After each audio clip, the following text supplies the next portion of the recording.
Hello, everyone.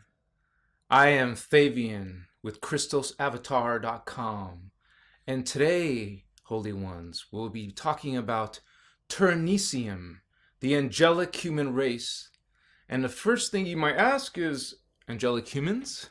So right away, the first thing we need to talk about, redefine what is an actual angel, according to the inner Christos perspective.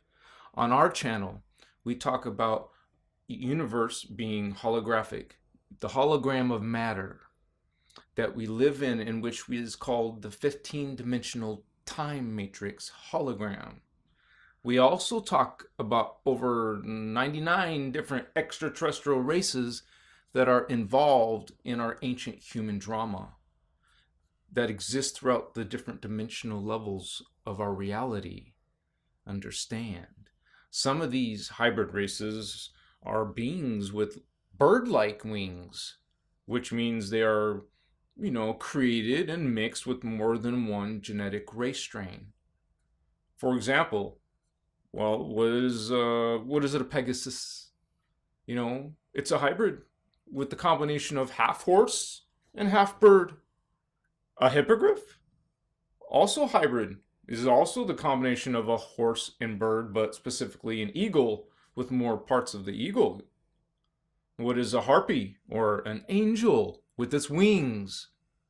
It is a hominid or humanoid, you would say, hybrid, that literally has some bird genetics, mixed within it. Isn't that how the Egyptian goddess Isis is depicted? Look it up in Google. Well, what does she look like? Oh, and isn't it the hybrid Egyptian gods Horus and Thoth who have the heads of birds? Is there not all kinds of hybrid beings that are considered highly evolved, which are, hybrid humanoids with, some animal, parts? For example, Anubis with the head of a jackal, Set with the head of a dog, Baphomet, with the head of goat, Bastet, head of a cat, Sekhmet, the head of a lioness, Hindu god Ganesha, with the head of an elephant. So, don't forget about the Minotaur with the head of a bull, a chimera, is part lion, part goat, part snake. This is a repeating pattern. Angels are just another hybrid, holy ones. What is a dragon? It is a hybrid that is part reptile, part bird, part dinosaur. Dinosaurs are actually one of the most ancient races strains that originate from the 10th dimension specifically. Dragons are a specific race called the Dracon. Dracon, which are the genetic creations of the fallen angelic draconian legions, which are themselves hybrids that are part insectoid, reptilian, and dinosaur. So angels are just another hybrid race, with genetic of several, races, which include a bird strain. So we have a few hybrid, like bird hybrid angelic races. And one of the most powerful angelic ET races are called the Azarites. Have you heard this name, Holy Ones? Which have blue skin. They are blue angels, part cat, part bird, part mantis, part Pegasus, part cetacean, whale. There's also the powerful race of androgynous Oraphim angels, which are part Lyran Siren Anuhazi, part Pleiadian Ceres, part cat, part bird angelic race, with elongated skulls, like petite childlike facial features, 6 fingers and toes, no ears, or small cat-like ears on the side of the head. Some have small, like cat-like lips with a split in the upper lip and a feline nose. Others have like a small thin lips with a mild downward dip in the upper lip that resembles the shape of, of a tiny bird beak with a petite human childlike nose. The race that we'll be talking about today are the Turanicium, the angelic human race, which does actually have a connection to the Orapheme angelic race that I just described. Now, one of our 12 substrains is a bird race called Ceres. Understand that our race is a super hybrid race, made up of 12 different races, 12 tribes. 12 tribes. Understand. 12 tribes of races. 7 of those races are seeded on Earth. So they are called Earth seeds. The other 5 are the higher evolved stellar ET races called star seeds, indigo children, holy ones. We have starseed races in our original Turanicium angelic human race DNA template. And we will be talking about DNA in depth. So, here we are, exploring your heritage. We are what you call the Turanicium angelic human race. Turanicium is what you would say are future humans. And this is who we're made of. All of these different races, 12 races, root races, you can also call earthseed races, the Polarians, Hyperboreans, Lemurians, Atlanteans, Aryan, Movarian, and Chechi. We're also part of what you would call starseed races. And there's 5 starseed races in our DNA template. And that is Antrian starseed, Brainua starseed, Hibaru starseed, that's our one for this race, and Melchizedek starseed for the future race, and Uniceti for an even farther future race.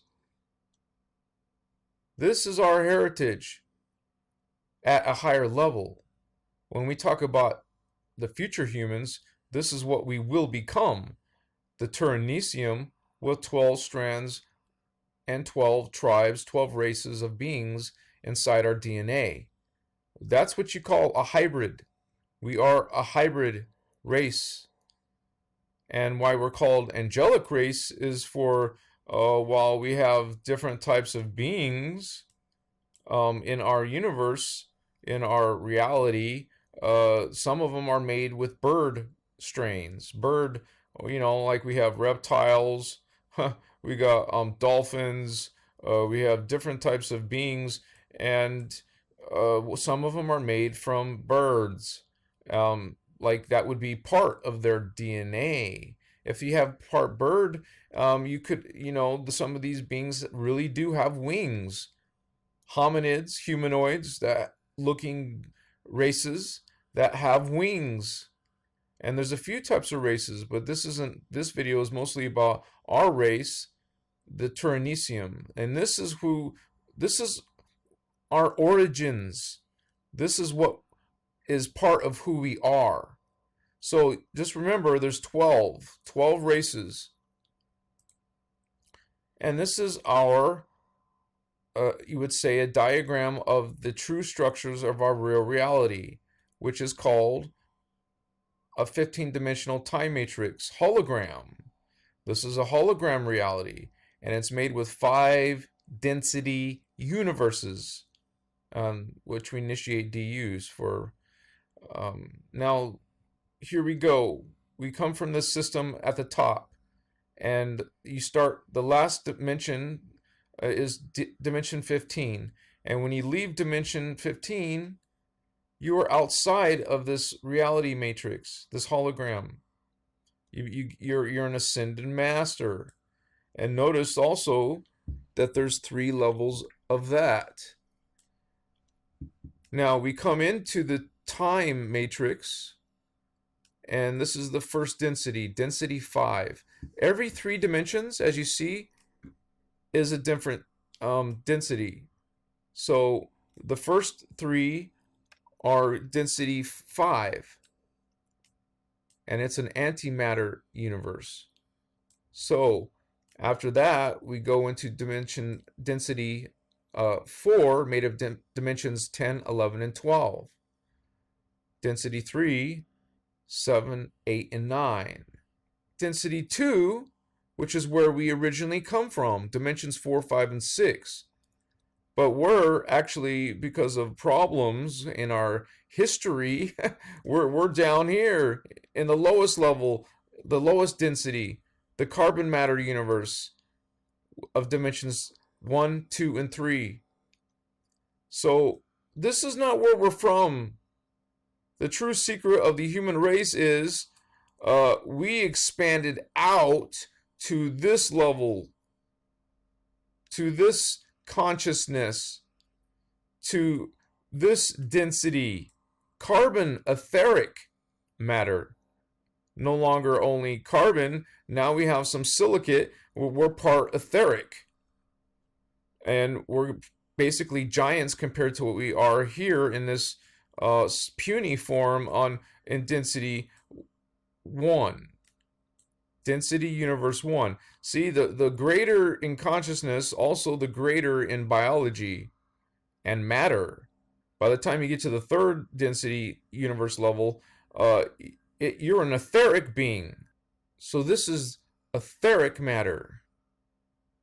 And it's also the level of Earth. Understand, the farther you go out, the higher level is our Earth, and Earth will become Tara, which is where we come from.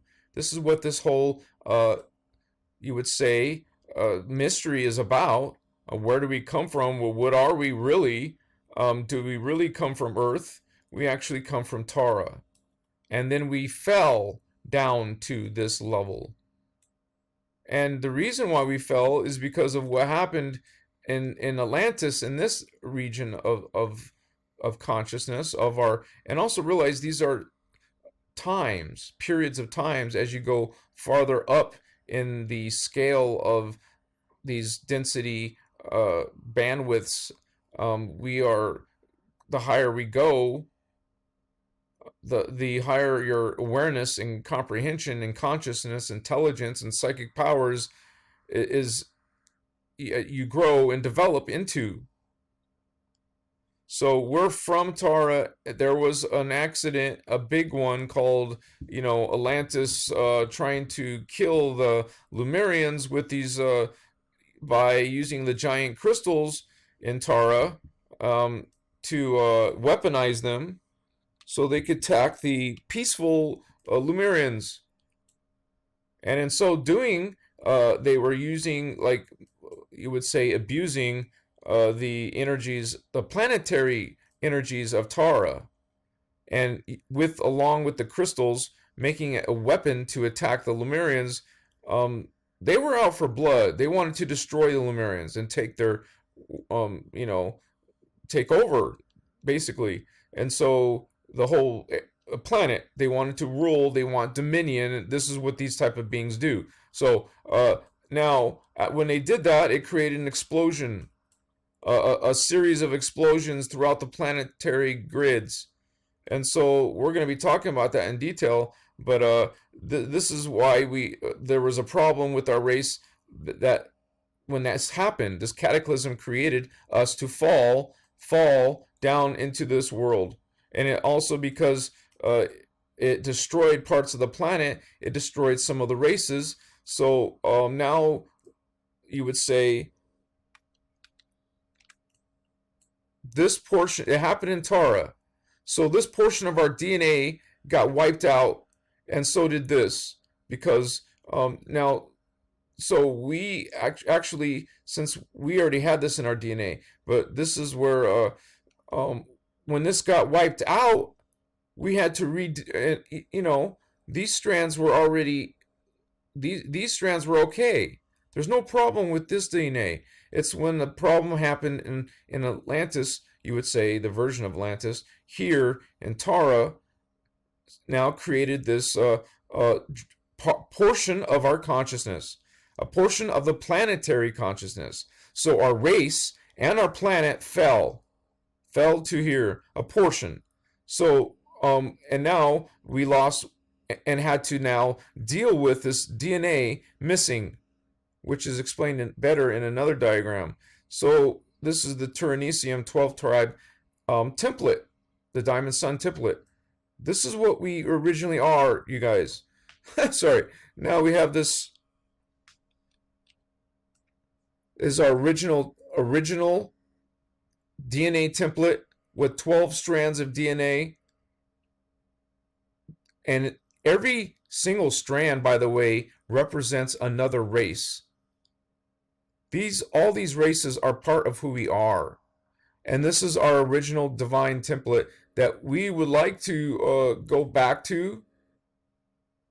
Excuse me. Back to this. Back to 12 strands. Not down here with only 3 strands. Because that's what it is here. We lost these strands. These became either distorted or partially destroyed. This needed to be fixed. Like I said, these strands are okay, 7 through 12.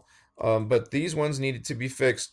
And so this is what also the star seeds are coming in with. They're coming in with these completed. And now we're going to be working on these.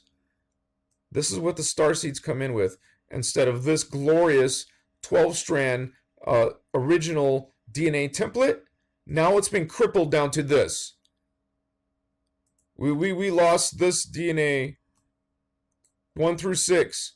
Like I said, there's nothing wrong with 7 through 12. But here you notice the DNA strands are listed right next to the. So if it's strand 11, that means it's dimensional 11, and it's the 11th chakra. So you guys are just studying up to 7, but no, there's more aspects of yourself that you try not to, forget about that part of yourself. So now this is what we're left with when we started this Tyrannium angelic human seeding. And this is seeding 3, by the way. Now, the Hyperboreans, a race called root race, also called, you would say, earth seed race. The Hyperborean earth seeds and the Polarian earth seeds, they created strand 1. Okay? So we had 7 through 12, but the Hyperboreans and the Polarians, they created strand 1. So they go on the planet, they live lives, they incarnate. You see that each strand is made up of 12 sub-frequency, you would say substrands. And you would start with an empty one and go up, fill that with your experience on Earth or Tara, and fill it the next one up, and eventually you're going to get a full strand of DNA. So this is what the Hyperboreans did. They lived many, many, many lives. They're the first ones to come on the planet and start this process. The first one is the most important. They had to be done first. Because all the other ones could be done simultaneously, but not until strand 1 was done. So it was kind of special, and that had to be done first. We started with this, then we created this with the Hyperboreans and the Polarians, and they actually evolved on Gaia. So when we come back here, we have this level, and then we have this level, and then we have the blue level, which is the Gaia. So now they evolved in Gaia, and they helped us develop strand 1 in our morphogenetic field, our DNA template. So now the next stage now is what we're in the middle of. These races pairing up together. So, and each one are assigned a strand of DNA that we're missing. Okay, so the Lemurians, who some of you are familiar with, their starseed race, their Antrians, are teamed up and they're working on strand 2. The Brinoa starseed and the Atlantean race, earthseed race, are doing strand 3. The Hibiru and Aryans, strand 4. The Melchizedek starseed and Mavarian root race doing strand 5, and the Uniseti starseed race and the Unchechi root race are doing strand 6. This is our goal. This is what this whole hybridization project, and it is hybridizing. We are taking this race and that race and that race and that race, all these races, and combining them into one super race. This is a super race. 7 of these are made in the Earth, and 5 of them, why they're called star, because they're from other stars. These are higher evolved beings that are from the stellar worlds, extraterrestrial, outside of our terrestrial world. So now, like we were showing in the DNA, these beings are teaming up and helping the root race, and then we'll be complete again. We want to get back to this, and that's what this is all about.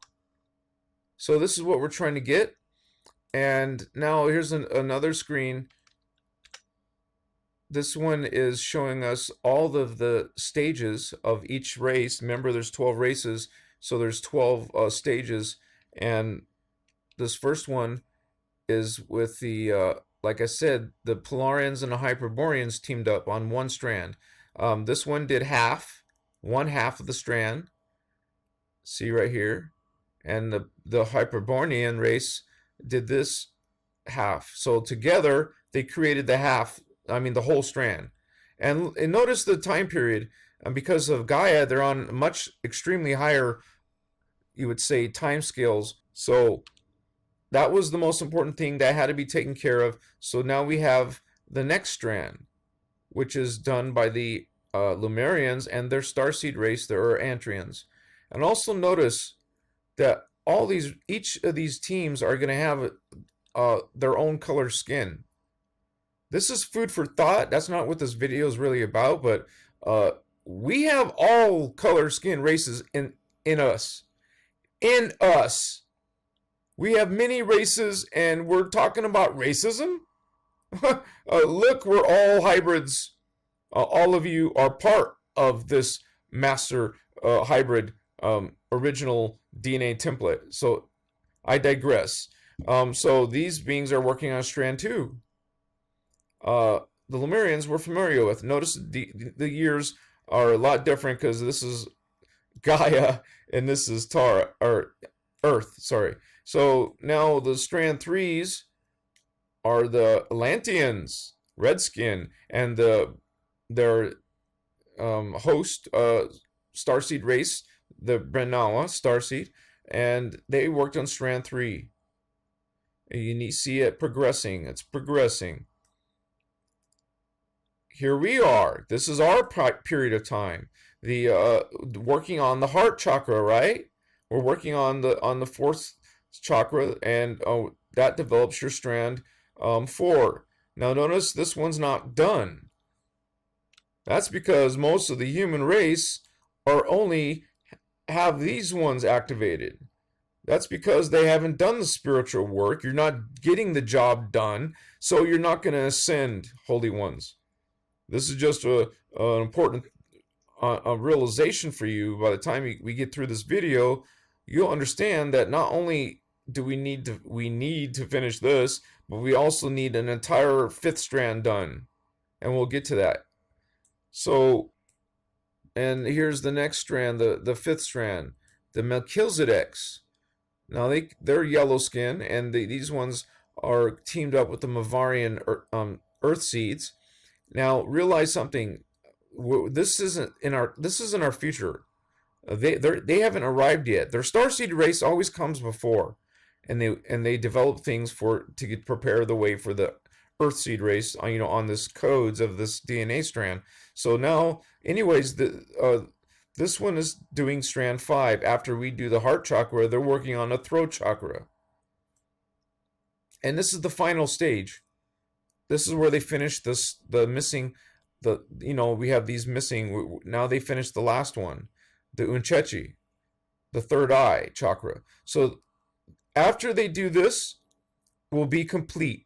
This hybridization will be done, and will be right here. Will be complete because we filled these in with the help of the star seeds and the earth seeds. we'll be finishing this job. Okay? This is what this is about. Okay? So, and we're breaking it down, something complex, talking about DNA, talking about ascension, talking about chakras. You have to break it down in ways to easier to understand. And this is a comparison. You get some ideas. We're talking about DNA.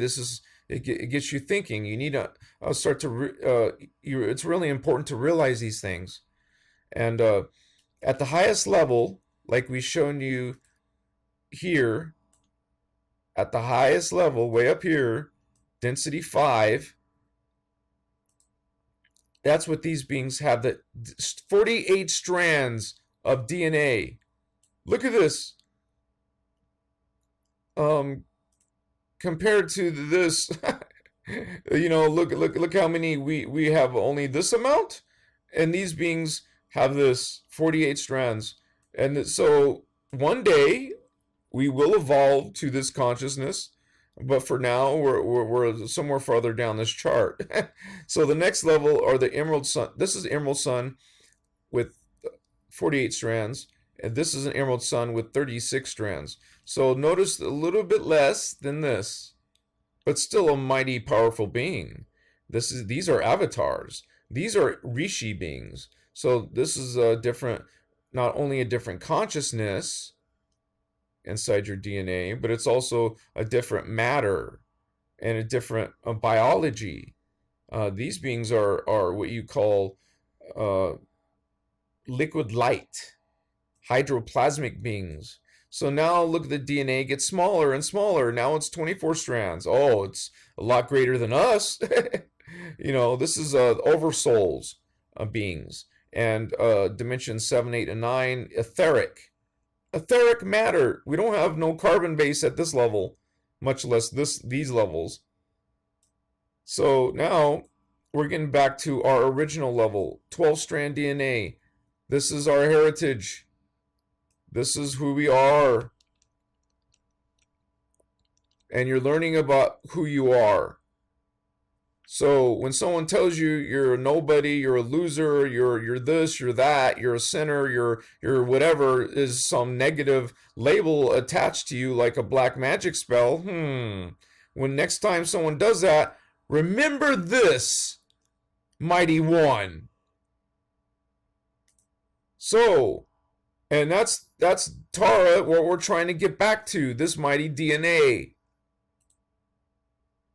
Starting from 12 strands. See the DNA strand 10, 11, 10. That's you. All the way, all of this consciousness. And realize each DNA represents the dimension, which represents the race that lived in that dimension. That's part of your DNA. You have part of your consciousness, a Polarian. And we talk about parallel Earth over here, which is we have, we would say, particles, antiparticles, matter, antimatter, Earth, parallel Earth. So there's also part of this project on this side. The Earth seeds are on this side.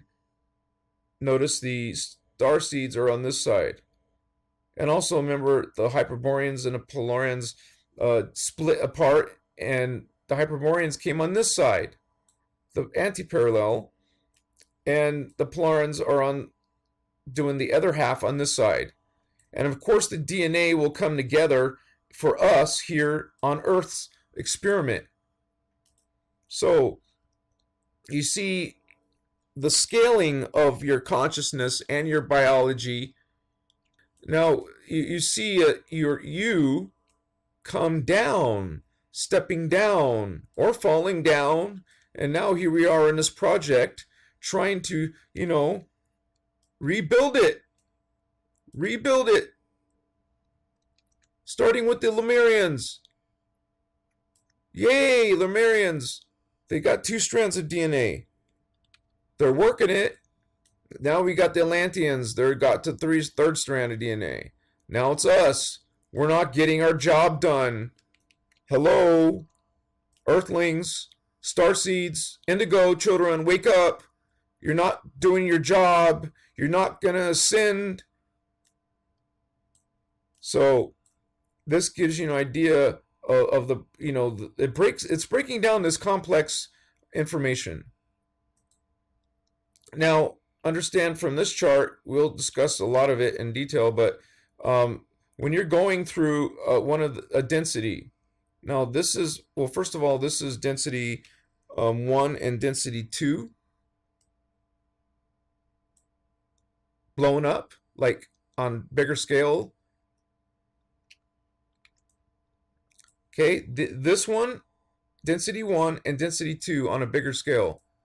Okay, so, and you see dimension 1, 2, and 3. Now, when you have this DNA experiment, part of it is in the past. You see, 13,474 BC. Actually, we're concerned with this, 4622 BC, because that's when the Atlanteans and Lemurians and even some of the Aryans start to appear. So, like the Egyptians, the Hebrews, and we'll talk about them as well. But this is our, when you're going through dimensions, you're going through time. And notice those have their own energies. Dimension 1 has this energy of the root chakra, and dimension 2 has the energy of the sacral chakra, and dimension 3 the solar plexus. But it also means you're also connected to these races that are part of this experiment. You're part of the Lemurians is a period of time. They're living in dimension 2, a period of time which is another consciousness of the sacral. And same with the Atlanteans, they're living in the period of time of this energy and chakra. So dimension 3 is right here. So it's around this year of time. Dimension 2, your chakra 2 is around this year of time. Same with the this one, but this is a little bit different because this was done in Gaia. So, but you can go up the scale into your higher chakras and do the same thing. This is part of Tara, so you realize part of this experiment is in Tara. And there's going to be stargates, we're going to talk about in a little bit. They're stargates to each period of time. So how does this energy of the conscious Atlantean get to here? Well, they went through a stargate, and that's what this is right here. See, there'll be the Atlanteans are this energy going to this stargate, but at a different time cycle. See, it's down in this time cycle. Notice there's different time cycles because one of these time cycles is 26,556 years. To get through this, for us, our races, our incarnations, to get through the beginning of this and to travel all the way across to the third dimension is 26,556 years for Earth. So now, obviously, since this started only in 22,326 BC, realize these are repeating cycles. This may be a weird concept of reality for you, but when we go through this time period, it will start over again and do another time period, but with different consciousness, different outcomes, and the one that was before us, the 26,556 year cycle called a time cycle that came before us is the one below. Notice this one ends at 4230 AD and it began at 326 BC. So the previous one will end with this. It ends at 223326 BC, and 22,556 years before, it started at this year. And so that means the previous time cycle will end at that. There we go. It's ending there. And this is where our experiment began. 3 time cycles ago.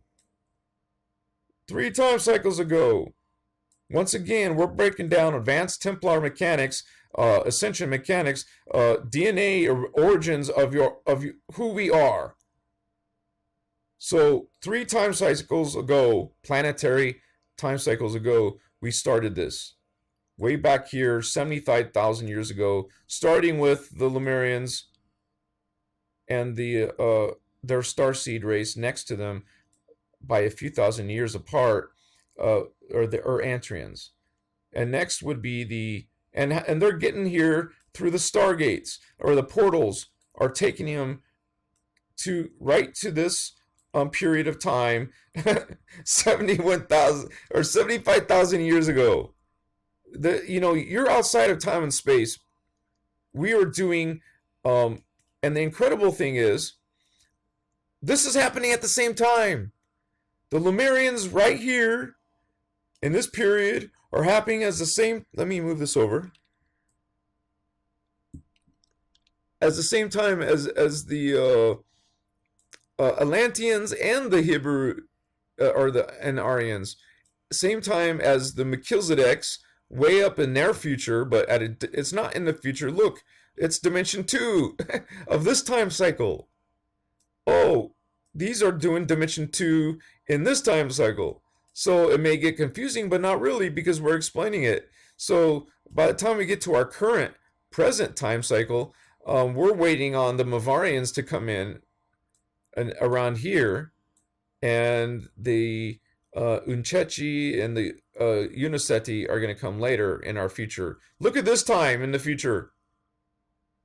So one thing I want to make a note of is it explains, if you want to look at this diagram online, please check it out on my website. And you can also, we watch the Structures of Reality video, but this period, this is explained in how far this would be. Like, since this is a complete 22,556,000 cycle, well, one dimension is broken down into 8,852. So that this is a dimension. This diagram has more circles because it's breaking down the time continuum, which is half of a dimension, a time continuum. But notice over here, this is what I wanted to explain, is that when you move into this energy, it's twice as fast. Density 2 particle time cycle is twice the speed of density 1 particle time cycle, which is this one. And they are the same amount of time in terms of evolutionary distance covered, but they move twice as fast. So this 44,000, this year, this amount of years is doubled. Or they could do twice as amount of this on this side as they can here. So, and it's the same thing for a whole dimension. So it gets really crazy years over here compared to this, much less Gaia. Gaia would be twice this amount, which is 4 times this amount. It gets crazy. So anyways, this hopefully breaks down some of this so we can continue the rest of this video, because we will be talking about this big giant sphere of Amenti. We'll be talking about these spheres, which are called race morphogenetic fields. And we'll be talking about the portals that are sending you to your incarnation down here, or down here, or somewhere here, all happening at the same time. All right, so let's continue the video from there. So, 12 tribes, these 12 different races are the true origins of our hybrid race heritage, which goes far back as 650 million years ago. Our human race and world is much more ancient compared to what we've been programmed to believe. The key word there is programmed. According to the Bible, in the first book of Genesis, it places the creation of our world about 4,000 BC. And nobody argues that, which is basically stating that our world is only 6,000 years old. Regardless if you follow the Bible or not, most people in the world, right, have adopted this extremely limited archaeological timeline, unquestionably, like rigidly ignoring or, rationalizing any evidence to the contrary, such as dinosaurs, fossils. What does that do to your 6,000-year-old world? And most people just ignore the hundreds of ancient lost or sunken underwater cities around the planet, that point to a much more ancient timelines. Even scientists in past centuries have also been afraid to date, anything before like 100 AD, for fear of upsetting the church. I'm sorry. The same problem is deeply embedded in all education systems, scientific research, and media, such as, the History Channel. Hello, they're called the History Channel, right? So all draw upon the same outworn dates of a mere few thousand years for human history. And so if you start talking about, humans being older than 30,000 or 300,000 years, it seems too stupendous for you. Or too unbelievable, like this dates for human civilizations, much less saying that humans could be millions of years old. There are enormous timelines in the Mayan and Hindu chronology, yet they've been simply ignored, even by the people who have devoted their lives to these belief systems. Oh, you're Hindu? And so it's like right now our cultures are being fed through this mainstream science. They're being fed partial facts and guesses as if they were absolute truth, as if they were proven, when in fact the assumptions that scientists frequently, comes up with by looking at evidence, but having no idea what to compare it to, so we're being taught assumptions as core truths, and we're learning to accept that. Can you be honest and realize, see, you are, used to it? A lot of people on our planet are willing to accept that we came out of animals. Probably apes? Darwinian theory. By now there's, a little argument in the scientific community, no, maybe it wasn't out of apes, but rather, something that swam in the waters once upon a time, and then we grew limbs and hands and things, our flippers became limbs, and we walked up on land, and we became air breathers. And the real one, the Big Bang Theory. Oh, notice that part, theory. The Big Bang Theory. If you look at that, well, it just takes us right back to where we started as pond scum. Interesting. And somehow we managed to manifest ourselves in water, then up on land. And here we are, the next generation of, it must have been a progression from pond scum to fish thing, surely to ape thing, into what we call humans. If you look at the amount of stretch it takes in concepts to come up with that idea as your core truth, you get some idea what science is doing right now. There are reasons why science is doing what it is doing, because that gets into something called Illuminati, which are a body of people on this planet that have been doing things with information for many thousands of years. How long have you been alive? And your parents and their parents? Thousands of years, in order to control the large amounts of people in a negative way. Oh, you don't think you're being controlled in a negative way? Do you see? Do you understand? Today we will be talking about the origins of the human race from the spiritual perspectives of the law of one and the inner Christos holy ones, your inner Templar. Remember this inside of you, and which uses much greater time scales, and which includes, the human history within other dimensions of reality. Here on our channel and website, we talk about the structures of real reality, about 5 density levels of matter in biology, and about repeating time cycles, time continuums, time vectors, about parallel Earth and the 3 other adjacent Earths, Earth, Tara, Gaia, Armatena. What are we doing here is showing you the true origins and history of the human race, which is not based on the programmed perspectives of our, distorted religions. Sorry. I'm sorry. I'm sorry. And your distorted sciences. I'm sorry. So, as I showed you in the diagram in our beginning, humans originate from Density Universe 2 on planet Tara.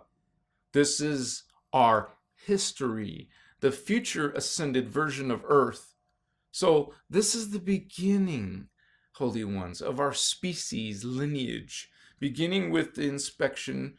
It's like you look into that crystal ball, the inception of our race as the Turanesiums.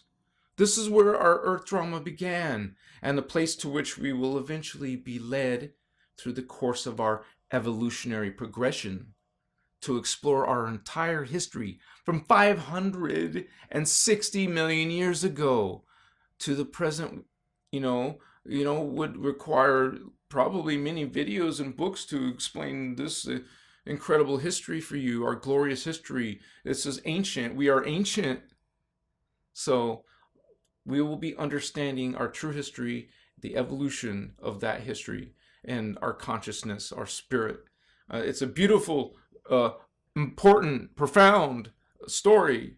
And approximately 560 million years ago on Tara, many ET and Mediterrestrial races combined their genetic DNA and energetic, makeup to create a super race of beings that would serve as guardians of the planet Tara.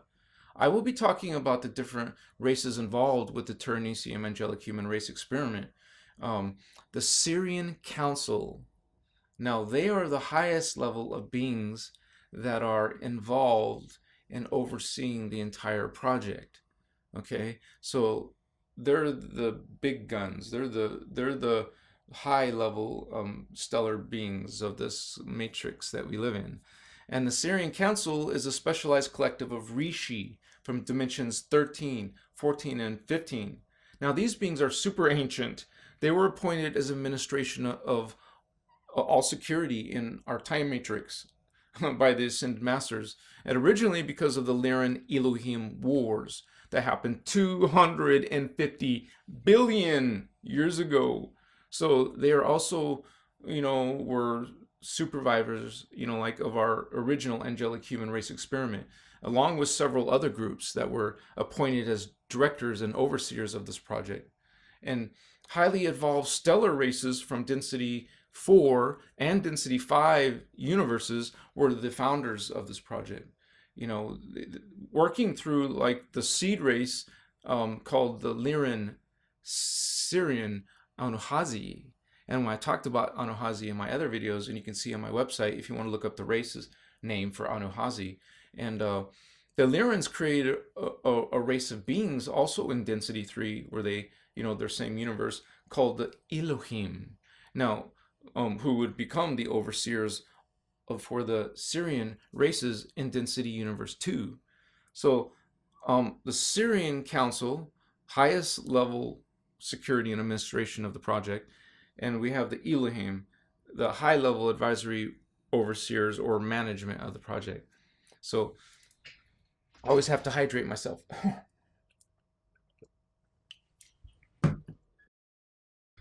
The seeding of our Turanesium race, we evolved for about 8 million years on Tara, with 12 primary, subracial divisions among us.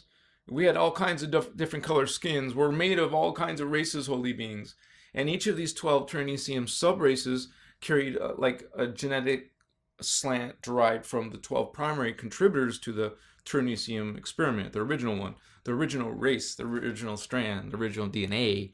But all of them like carried the unique 12-strand DNA package that we were designed to embody. Most humans on Earth now only have 3 strands of DNA, but our original 12-strand DNA template is a completely different, higher level of consciousness, holy ones. This is what we're remembering. This is what we're evolving towards. And after evolving successfully for many years, our Ternesium human race, they begin to digress. And their genetic code breaking down and their cultures falling into disharmony. It was, manipulation by and interbreeding with various unrelated ET strains. You start messing around with other, beings, something's going to happen to your DNA. It was the primary cause of their digression. And you're going to see that as a pattern. About 8 million years ago into their evolution, the Ternesium race divided into like 2 primary race strains, the Alanians and the Lumarians. Now, one thing you have to realize is that when our race had to redevelop, it took like 3 different seedings. And so when you hear me mention the Alanians, that is the name that was used for the Atlanteans, but in the first seeding. And the Lumarians were the Lemurians in the first seeding. So right now, so the Ternesium race digressed and divided into these 2 strains, and the Lumarians and Alanians, and you know who we're referring to, but just on seeding 1, these 2 strains evolved together on one large landmass called Eden. Interesting name. And creating 2 separate like cultures. And both cultures evolved on Tara for about 1 million years. We're talking different timescales, and we're talking about realistic part of who you are, not this thousands, 4,000. Sorry, it's from our perspective on Earth. That was 551 million years ago. But this was on planet Tara.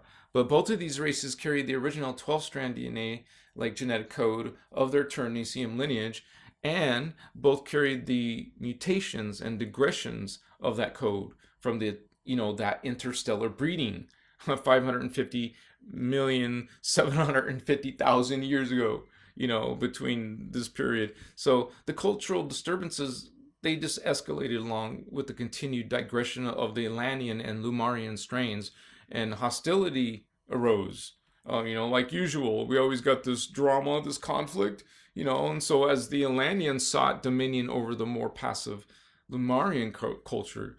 Now, the Lumarians were more spiritually inclined than the Alanians. They followed the teachings of the sacred law of one, or unity consciousness, and the Lumarians understood spiritual knowledge and developed their intuition, their psychic abilities. And certain Lemurian priests with clairvoyance, that's vision, that's a prophet, they foresaw a cataclysm in their future.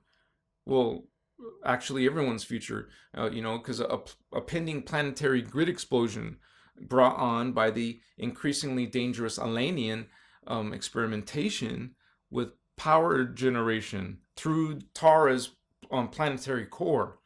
And so the Lumarians petitioned assistance from the Syrian Council and the Elohim, overseers, like the managers. And so they gave them advice that under direction of the Syrian Council, the Lumarians set up amongst their members an organization called the Council of Mu.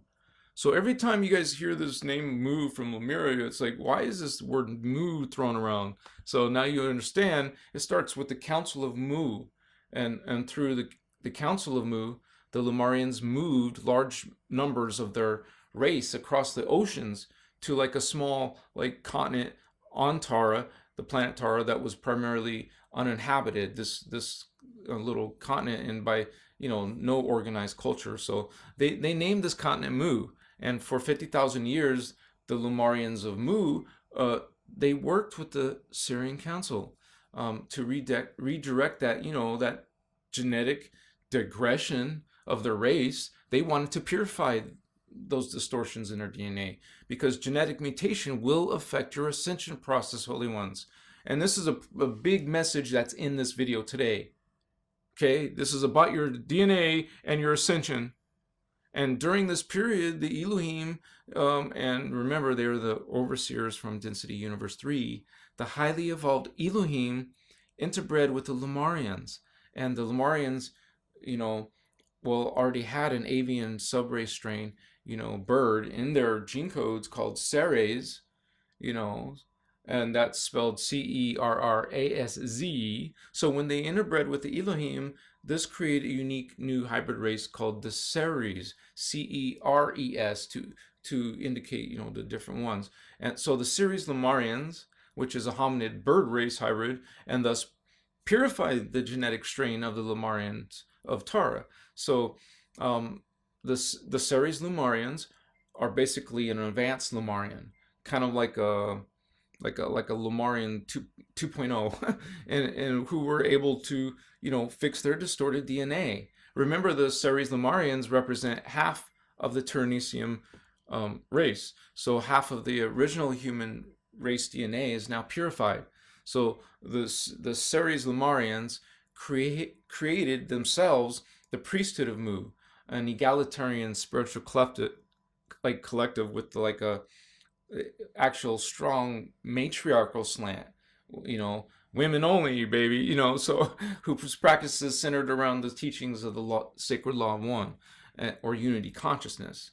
So you understand the Lemurians were strong in their spiritual heritage, and the priesthood of Mu exists to this day and is a primary motivating force within certain Taran communities. And so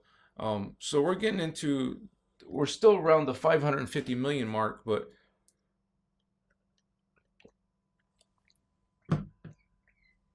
just as a recap, we have the Lanians on the large continent of Eden, and now the Lumarians and the Ceres Lumarians on the small continent of Mu.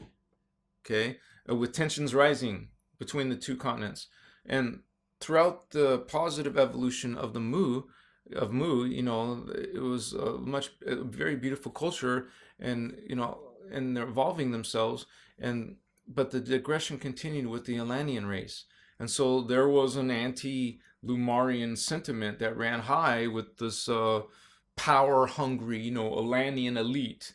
The Elanians employed the subterranean grid technologies in hopes of bringing the now bountiful continent of Mu under Elanian domain. Like I mentioned before, the Lumarians and the Ceres Lumarians foresaw the future.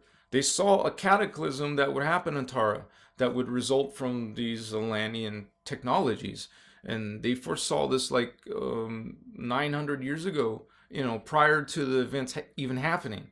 And the Ceres Lumarians tried to warn the Elanians, but of course, to no avail. And they even tried to petition the Ceres, or the Syrian Council, to please redirect the Elanians, but that failed. So this gave rise to the Elanian rebellion and Lumarian Syrian resistance.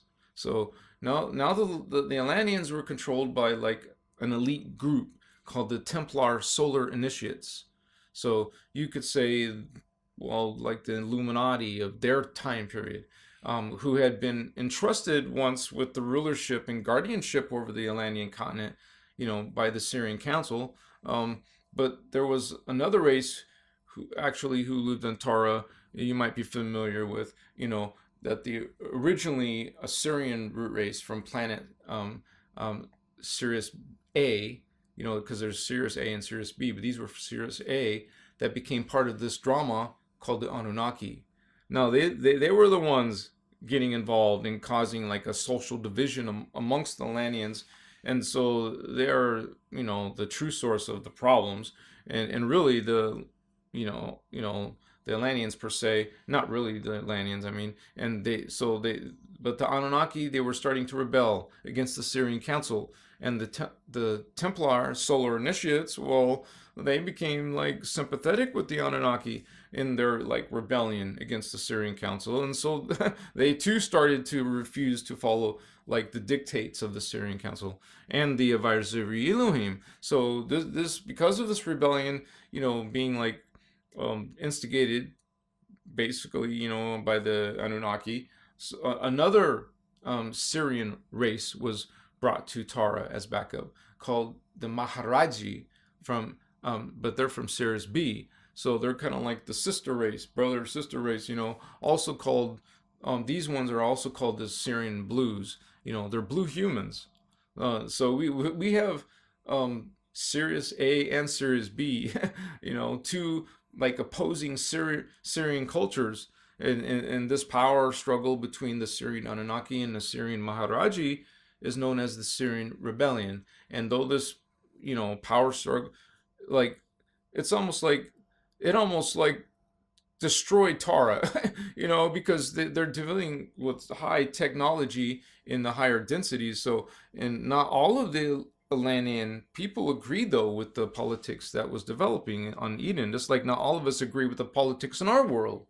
And so certain groups of Atlanteans became aware that the Templar solar initiates, were misusing power in a way that would result in the implosion of Tara's planetary grid. Now, this was a big deal. This threatened everybody on the planet. So some people want to survive.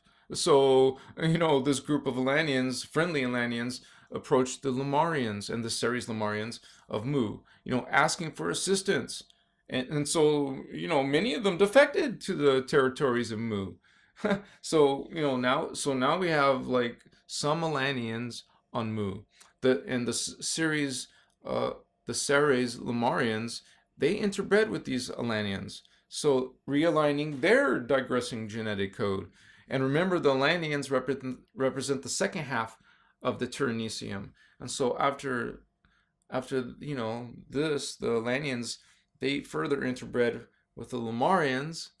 And so now the original 12-strand DNA gene code was rebuilt, thanks to this higher evolved race helping us out. So now it purified through the Ceres Lemurian Atlantean blend. So this revitalized the Tyrannium race. Once they were together like this, they became known as the Terranates. So this Terranate race will become an important role in the next seeding of the races. So remember this name, Terranates.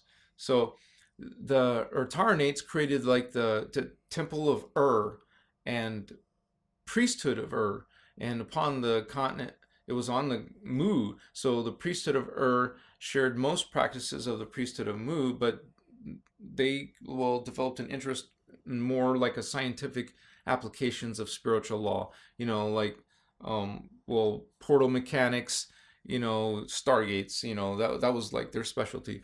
But like the priesthood of Mu, the priesthood of exists on Tara to this day, and they serve as guardians and gatekeepers of the time portal structures that link Earth to present-day Tara.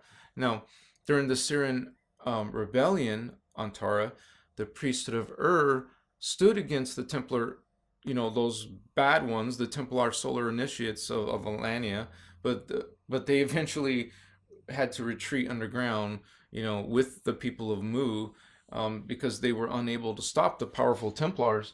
They didn't mess around. They had some really, dangerous technologies. So they would, they couldn't stop them from misusing this power from the planetary core. And so, because that was like their advantage, you have to realize that these are very advanced cultures in Tara with space technologies, and like small wars within the galactic sector, were fought during these times, which were actually known as the Taran Wars. And so, under the direction of the Syrian Council and Elohim, the priest of began to prepare for this pending grid explosion, because they foresaw it. And so they wanted to obviously um, take precautions and be prepared to move a bunch of people ahead of time. And many people were evacuated to other sympathetic star systems. They were where they evolved safely, intermingling with like other races. And they knew this cataclysm was coming, and so a lot of them just got off planet before it happened. But 550 million years ago, due to the Templar solar initiates' misuse of power from Tara's planetary core, this threatened, a chain. This is like a it was like a chain reaction under the Earth of explosions, in the planetary grid of Tara, and portions of Tara's planetary energetic grid were blown apart and fragmented, becoming like detached from the morphogenetic field of the planet. I mean, I talk about morphogenetic fields in my other videos, but I will explain a little bit here.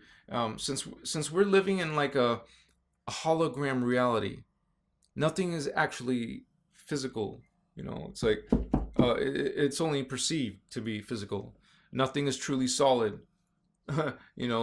There are, well, it's like power generators, crystals deep under the ground in Alania, that were brought from Sirius B. These giant, colossal sized crystals were given. Humans were responsible for this. They were not responsible.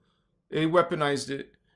Exploded under the ground, and so it's just like we're living in this hologram reality, 15 separate frequency bands of reality, and we humans are only experiencing the third frequency band of reality. That's it.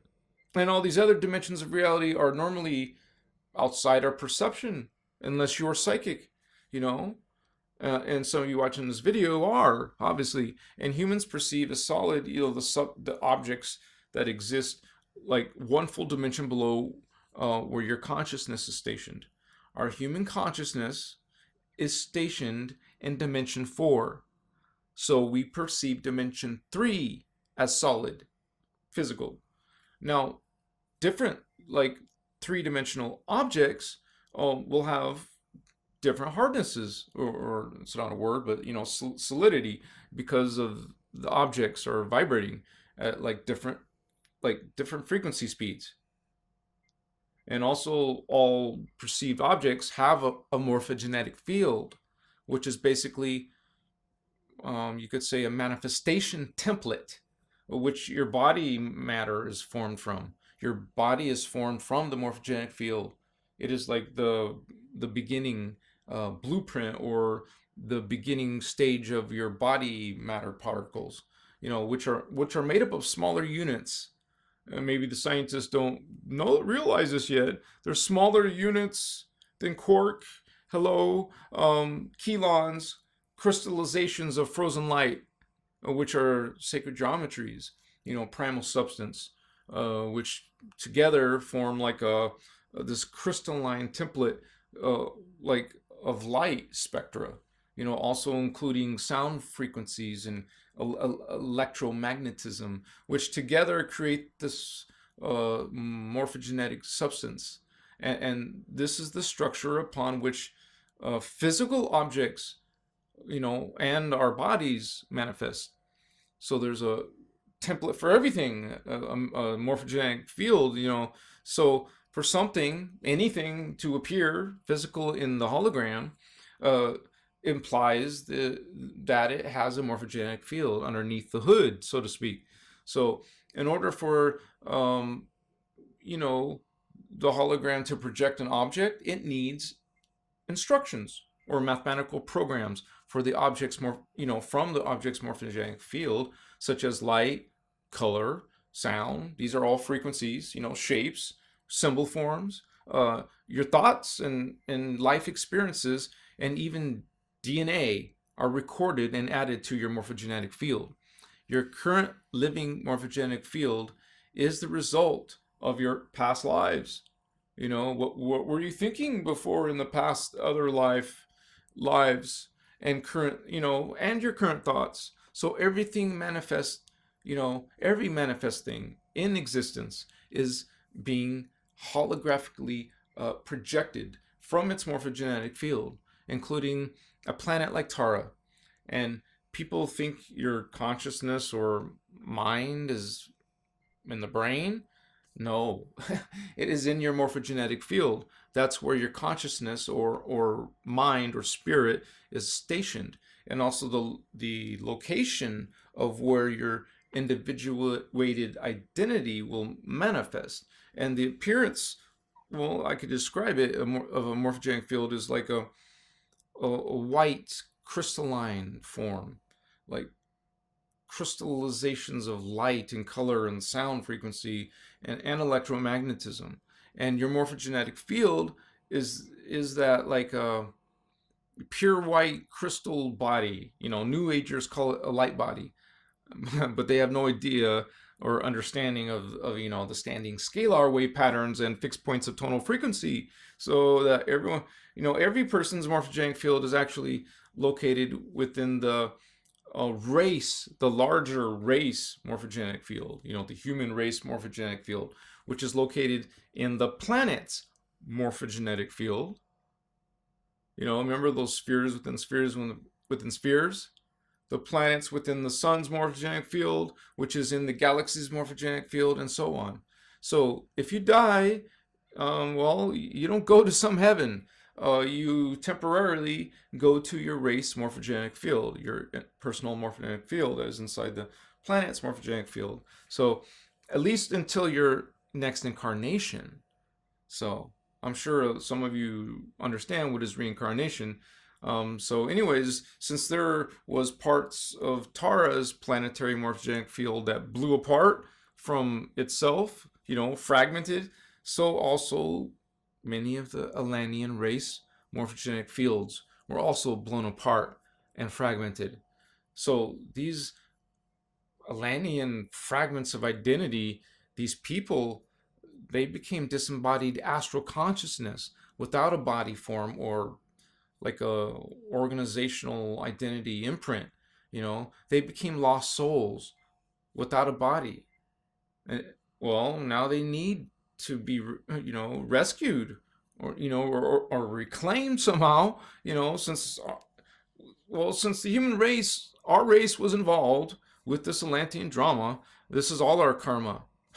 and as a race, we all have to fix it as an individual. Understand, this is one of the main reasons for the human race genetic experiment, a solution to save the Atlantean and some. Well, there were some Lemurians also lost souls, so they needed new bodies. Otherwise, they are stuck in disembodied existence. If you can imagine yourself there. So without the ability to develop the DNA, you can't ascend. So we will talk more about this in a little bit because it is important to understand. But portions of Tara were immediately destroyed and the entire planet suffered, like the effects of rapid pole reversal. Do you want to be on a planet that is going through pole tilt, pole reversal? So this is what the survivors had to suddenly deal with now. And for like 2 days, Tara ceased to rotate on its axis. And so the result of that, it took 10,000 years to restabilize Tara's environment, during which time the few surviving Taran races still on the planet, retreated permanently underground. And descendants of these civilizations who survived this, disaster still flourish within, like elaborate underground communities. And, we talk about Inner Earth in my other video. And surface life eventually returned to Tara following this like a 10,000 year period of healing. So it was because, portions of the planet's energy structures had been ripped from the main planetary grid. Planet Tara, could not continue its evolution of dimensional ascension. We don't just ascend, the planet ascends. And now she can't go into density 3. It's ascension into Gaia. This is a big deal. And if the planet is now blocked, planet Tara, blocked from ascending, that means all life and all races that exist on planet Tara could not ascend either. And so Tara became trapped in the tracks of time, right? It can't go forward. It's stuck in this time cycle now within density 2. And, well, at least until its own morphogenic field was repaired. This is the other reason for the human race genetic experiment, a solution to redevelop the missing portions of planet Tara's morphogenic field. And all of this is happening because of what the Alanians did. Great, thank you very much, Alanians.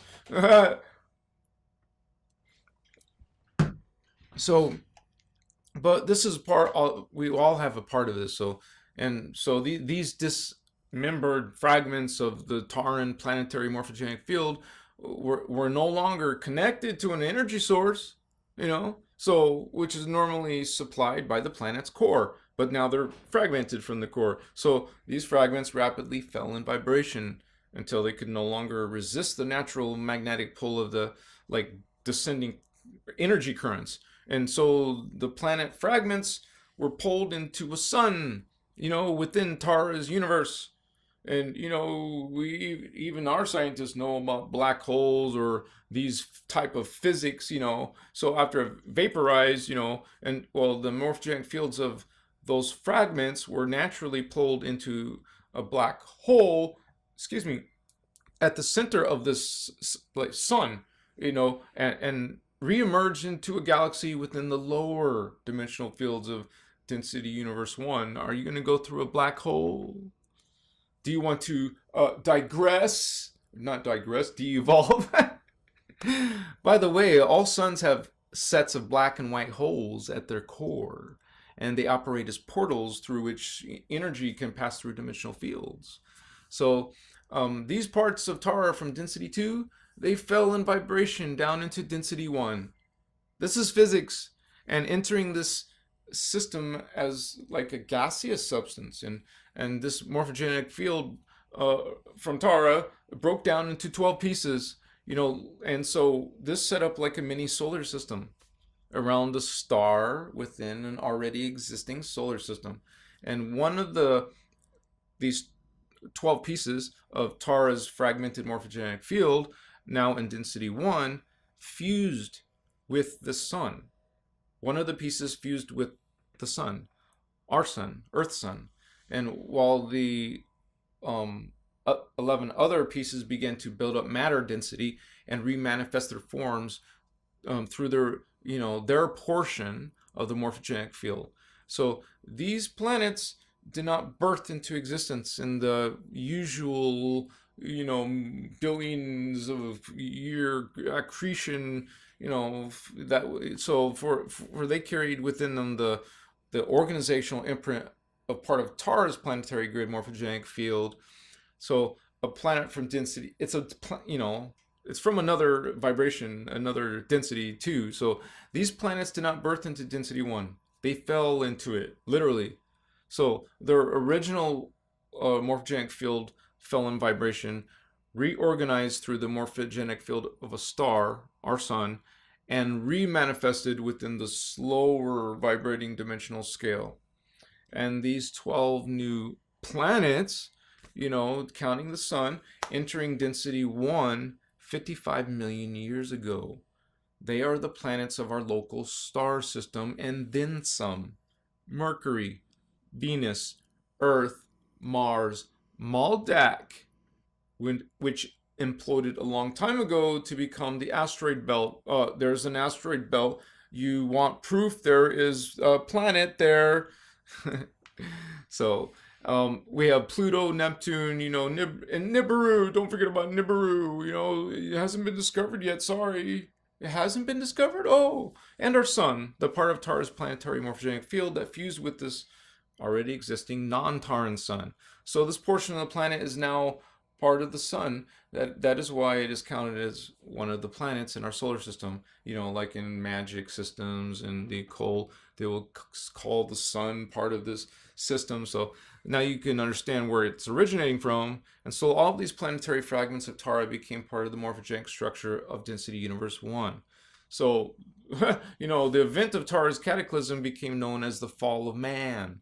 And this history became like interwoven, it sounds familiar, with other events on Earth that occurred since that time, appearing in various forms of, throughout human mythologies. The Adam and Eve drama of the biblical stories combine this event as the fall from, God's grace and removal from the Garden of Eden with other earthly, events, including the Dracon infiltration of around 1 million years ago, which we will talk about in a bit later. But the stories became like the depiction, right, of multi-level events from various time periods woven together in like a symbolic event, like portrayed in the stories. So this was also done in relation to the biblical flood and Noah. So, and also like the consciousness of, the beings who were blown apart in Tara's fall were mostly Alanians, also fell into Density Universe 1. So they became like ripped from their morphogenic field at Tara's core. They're separated, disengaged from, you could say, their original soul matrices. And these souls of Alania, you could say, this was instant karma, they became trapped in time, fragmented as units of consciousness within Density Universe 1. I know it's pretty hardcore discipline or consequence, but this is what happened. Kind of like a backfire, huh? And they would have remained there if a rescue mission had not been orchestrated. So just prior to the cataclysm on Tara, 550 million years ago, the Ceres Lemurians, remember the Taranates and Lemurians of Mu, devised a plan to rescue the Taran souls that would be lost in the approaching disaster, and realize they're skilled at time portal mechanics and interdimensional portal travel. So the Ceres created a plan that the Taranates would fulfill. And so, with the assistance of the Syrian Council, Elohim, and Density Universe 2 Pleiadians, and the Taranates, they formed an agreement altogether with like several other Density 2 races, and it was called the Covenant of Pallador. Remember this name, Pallador. Through the Covenant of Pallador, a rescue mission for the Taran souls of Density 1 was not, they created this plan that was set in motion, and working through the Rishi, the which are the beings of pure consciousness, in this agreement, the Syrians, the Pleiadians, the Taranites, the Elohim, the Syrian, the Lyran Syrian Anuhazi, Ceres, Lemurians, and those involved, So the Alanians, all those became the Palladorians. And so from Density 5, that they petitioned further assistance from a highly evolved entity, Gestalt, and I'm sure some of you are familiar with this, and they come from it's called the Metagalactic Core around Dimension 8. This entity is known as Ra, or the Ra Confederacy. And there's different groups part of that. The 4 primary members of the Ra Confederacy involved with the Covenant of Pallador are the Azarites, Atone, Ammonites, and the Brigidae. So maybe they're not familiar to you, but we did talk about the Azarites before. Now, remember, the Taranates are the revitalized Turnesium race with the 12-strand DNA gene code that was rebuilt and purified on the continent of Mu and Tara. Okay, so using interdimensional portal mechanics, these Taranates, also part of the Covenant of Pallador, they time traveled into like Density 1, and it was like to a space coordinate like like positioned just right after the cataclysm of Tara, and well, and the fall of man. So, like I mentioned earlier, with your when your physical body dies, your consciousness goes to the race morphogenic field, until your next incarnation. Excuse me. But our race morphogenic field existed in Tara, not here on Earth. So, well, yeah, if you have to be from this race or born on in this race, so it's not our original homeworld. So there was no like human race morphogenic field here. So another morphogenic field had to be somehow created, right? So, and that is exactly what the Earth Taranites did. And once on Earth, well, with the help of the Syrian Council, this group of Taranites, well, they used like ascension mechanics to transmute their body forms into like pure energy, and they merged into like a gestalt energy field of consciousness, and it served like as the human race morphogenic field with the 12-strand DNA template. And this 12-strand Ternesium race morphogenic field of consciousness, it energetically took on like the shape of a sphere, and that was called the sphere of Amenti. Now, this is something that not many spiritual systems talk about. This is what you would call a secret, or a long time secret, and this sphere of Amenti was like set within Earth's core, which is in dimension 2. Not density 2, but dimension 2. So, which is in density universe 1. Now, after they did that, now if a human died on Earth, now their soul, had a place to go for both incarnation or ascension.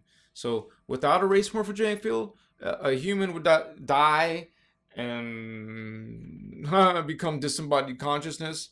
So, well, now that is being taken care of because of the sphere of Amenti. So it gave hope now for the continued evolution and ascension of our human Ternesium lineage, and ascension from Earth to Tara. So, and this rescue mission for Tara's lost souls began before those lost, souls became lost in terms of linear time. Such things are quite practical within the structure of the time matrix, if you understand. I will have to get some more water here in a little bit, excuse me. So, but through the sphere of Amenti, the lost souls of Tara could re-evolve back into their original 12-strand DNA, back to their original body type. And this process can be viewed as the Palladorians creating new bodies and morphogenic, blueprints for the now formless consciousness fragments of the fallen souls. And so by replacing the sphere of Amenti within Earth's core, a wormhole, or portal link was established between Earth's core, once again is in dimension 2, and Tara's core, which is in dimension 5, which allowed like open transit now between Earth and Tara's pre-cataclysmic past, but before the cataclysm. And this is just like the first portal or Stargate of Amenti, also called the Halls of Amenti, and because many more portals will be added to the Halls of Amenti. Now, the Amenti Stargates are very interesting because in like spiritual traditions, you can translate the science of Stargates into the science of ascension passages, because the process of like spiritual and physical ascension takes place through the planetary, the universal, and the cosmic stargates. And that's how you get out of density. That's how you go back home to God's source. That's how we got here in the first place. I talk about how the Ascended Masters come into the hologram matter, 15-dimensional time matrix. Watch that video. So we're going to learn in our series of YouTube videos about the Stargates, about the structure, their structure, your morphogenic field, your star tetrahedron. We're going to learn the locations of the stargates on a planetary level, also on a galactic level and universal level.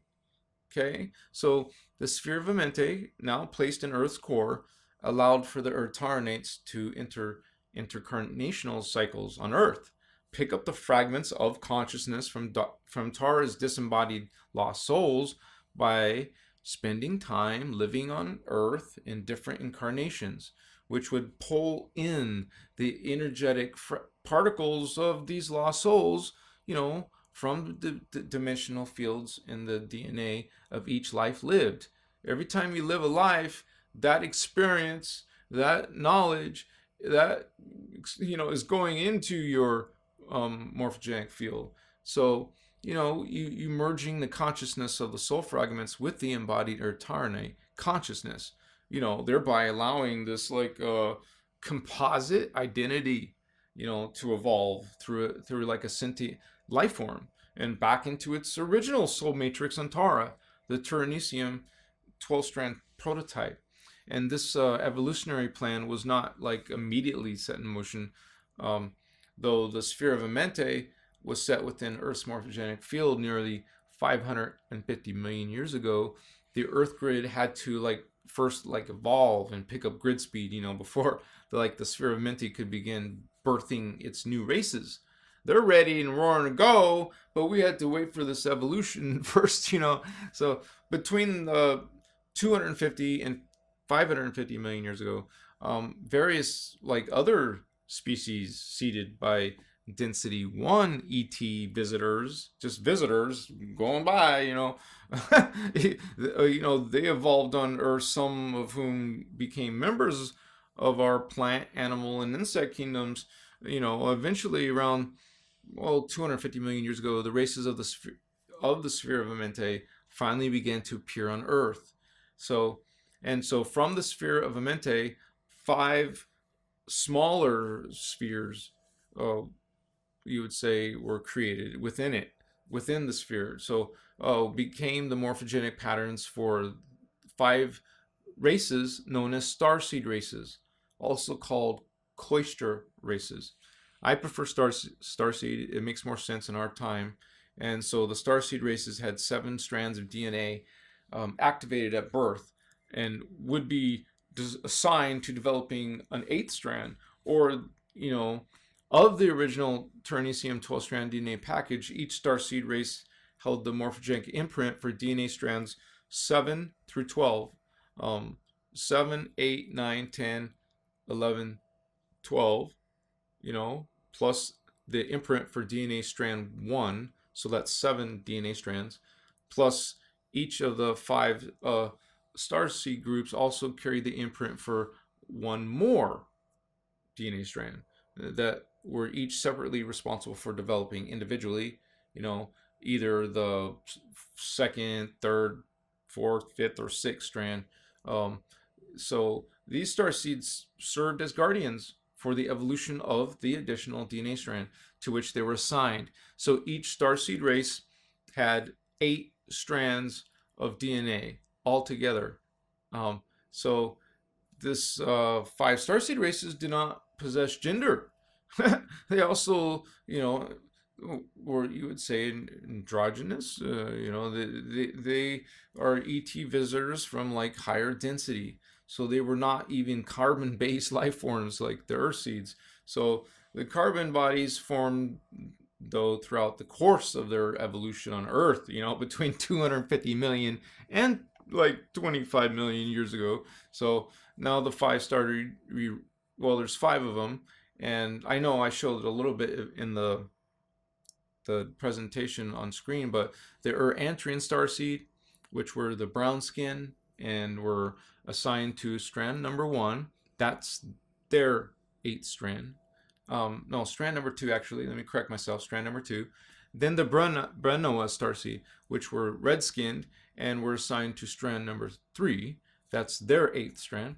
Hibaru starseed, white-skinned, assigned to strand number 4. The Melchizedek starseed, yellow-skinned, strand number 5. And the Uniceti starseed, black skin, assigned to strand number 6. So the starseed races, they populated the Earth for, well, many generations, and they created many various racial strains, like mixtures amongst each other. Kind of like we have now. Where did that come from? We had our ideas, don't we? We have our ideas. So, through many of the lost souls of Tara, they were able to ascend because of this. And this was a period of great civilization. These starseed races left no remnants, though, in our present world, for they evolved within the faster moving time bands of Earth within the antiparticle parallel universe. So, which I did mention before, right, in my earlier one. I talked about also in my Structures of Reality video, if you guys want to check that out. So now the morphogenic fields of those races, they were then drawn into the morphogenic field of our particle Earth. So now it was possible for the 7 Earth seed races to be born on Earth. So the first two, the first two races, you would say, are the Polarians and the Hyperboreans. And they already developed strand number 1. So that leaves the 5, because there's 7 altogether. So now that these 5 races left, which will develop chakras, strands of DNA 2 through 6. Because, DNA is chakra, chakra is a dimension is, so it goes on from there. Now remember, we have the sphere of Amenti located in the Earth's planetary core in the 2nd dimension, which contains the original human race morphogenic field within the 12-strand DNA template, our highest potential. And we also now have the 5 smaller starseed race morphogenic fields, one for each of the starseeds. So now these 5 starseed races within the sphere of Amenti polarized, splitting their energies. So that doubles them, each creating 2 smaller morphogenic fields within the sphere of Amenti. So the 5 split and became 10, right? So the 10 new spheres collectively held the blueprint for DNA strands 1 through 12. So each of the 5 starseed races were responsible for evolution of one pair of these new morphogenic fields. And each sphere became in the morphogenic field for one root race, plus its companion starseed race that would simultaneously, manifest into expression, physical expression on Earth. And it was during the time periods that, corresponded to the dimensional DNA strands to which each race was accounted. Just excuse me, because I want to get this. Because I know I'm going to have to fill my cup back up. So, and but during the time periods that corresponded to that DNA strand to which each race was appointed, it depends on which one they had. That's the same dimension number. So, for example, the Lemurians and their companion or Antrians were both appointed to develop strand 2. So, and I will show you in that diagram as well. So it was 25 million years ago in our ancient past when the 5 starseed races opened the sphere of Amenti within the Earth core in dimension 2. They opened it. So when they did this, it opened a time portal that connected to Tara's core in dimension 5, which was a period of time in Tara's history before the cataclysm happened 550 million years ago. So this portal, which is inside the sphere of Amenti, is basically an ascension portal for all of the Earth seeds, such as the Lemurians, the Atlanteans, the Aryans, that would ascend from Earth to Tara eventually when they did their work down here. So after they finished their, incarnations on Earth. So after this main ascension portal was set up inside the sphere of Amenti, the 5 starseed races created 5 other different time portals. They're not technically stargates, but they're portals, and I'll explain the difference in my other video. But both, they were all within the center of the sphere of Amenti, and each of the 5 portals opening into dimensional fields 2 through 6. So one portal would take you to the time period of dimension 2, another would take you to the time period of dimension 3, and another would take you to dimension 4, 5, and 6. So remember that dimensional fields represent like positions in space-time within the time matrix. So stages of a planet or being will pass through naturally in the progression of dimensional ascension. And so these 5 time warp portals from the sphere of Amente linked through the various time periods on Earth. And also, some of those went into the future time periods of Tara. So we got a span of time going on here in our human experiment here and in our genetic hybridization. So the 5 time portals allowed the 5 starseed races to incarnate into dimensional fields 2 through 6, pulling in their consciousness and body forms, the fragmented consciousness of the lost souls from each of those 5 separate like dimensional bands. So the starseed consciousness within the sphere of Amente would leave their morphogenic field and express into manifestation as one of the 5 root races within each of the 5 dimensional bands, kind of like building up into the DNA pattern strands 2 through 6, and through this pattern of building DNA through time incarnates within each dimensional time period would be able to pull together the frequencies of their dimensional DNA strand. Well, for example, the Lemurian pulling together the frequencies of dimension 2, D2, and this would take, that Lemurian, a series of 24 separate lifetimes, incarnations. Let me get this real quick. Because I get really thirsty when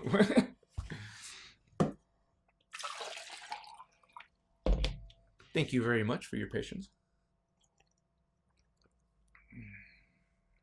It would be more accurate to say, actually, I was just thinking about transmutations, like 24 transmutations. You guys, originally, the human body was designed to transmute and ascend, not die and reincarnate. And the 24 cycles of transmutation later became 24 cycles of incarnation, or birth and death, that we're familiar with now. So through which the DNA would assemble as the consciousness passed from one life to another. But the original human body was immortal, and so these 24 separate lifetime transmutations, are actually 12 lifetimes in the particle universe, and there is a corresponding evolutionary 12th cycle, they call it, concurrently taking place within the antiparticle universe or parallel Earth. So again, these 24 separate lifetime incarnations include both the particle and antiparticle 12 cycles for a total of 24 transmutations. And the pattern of 2 planetary 12 cycles is the core angelic human evolutionary blueprint. So if you're a human, you want to incarnate in human form, a consciousness must adopt this primal order or our divine blueprint, So it's actually a great honor. I think you're in these different reality fields. So every human incarnate is part of a larger family of incarnations or incarnated cells called the personal Christos. And the personal Christos is your eternal personal identity that includes the combination of 1,728 simultaneous incarnations, each placed within various space-time locations, or more accurate to say, time vectors. And I'll be talking more about that in a separate video. But now, after finishing these 24 transmutations, 12 in the particle, 12 in the antiparticle, they are basically done. Well, let me demonstrate real quick in this little video. Okay, so we're going to use the Lemurians as an example, like we did before.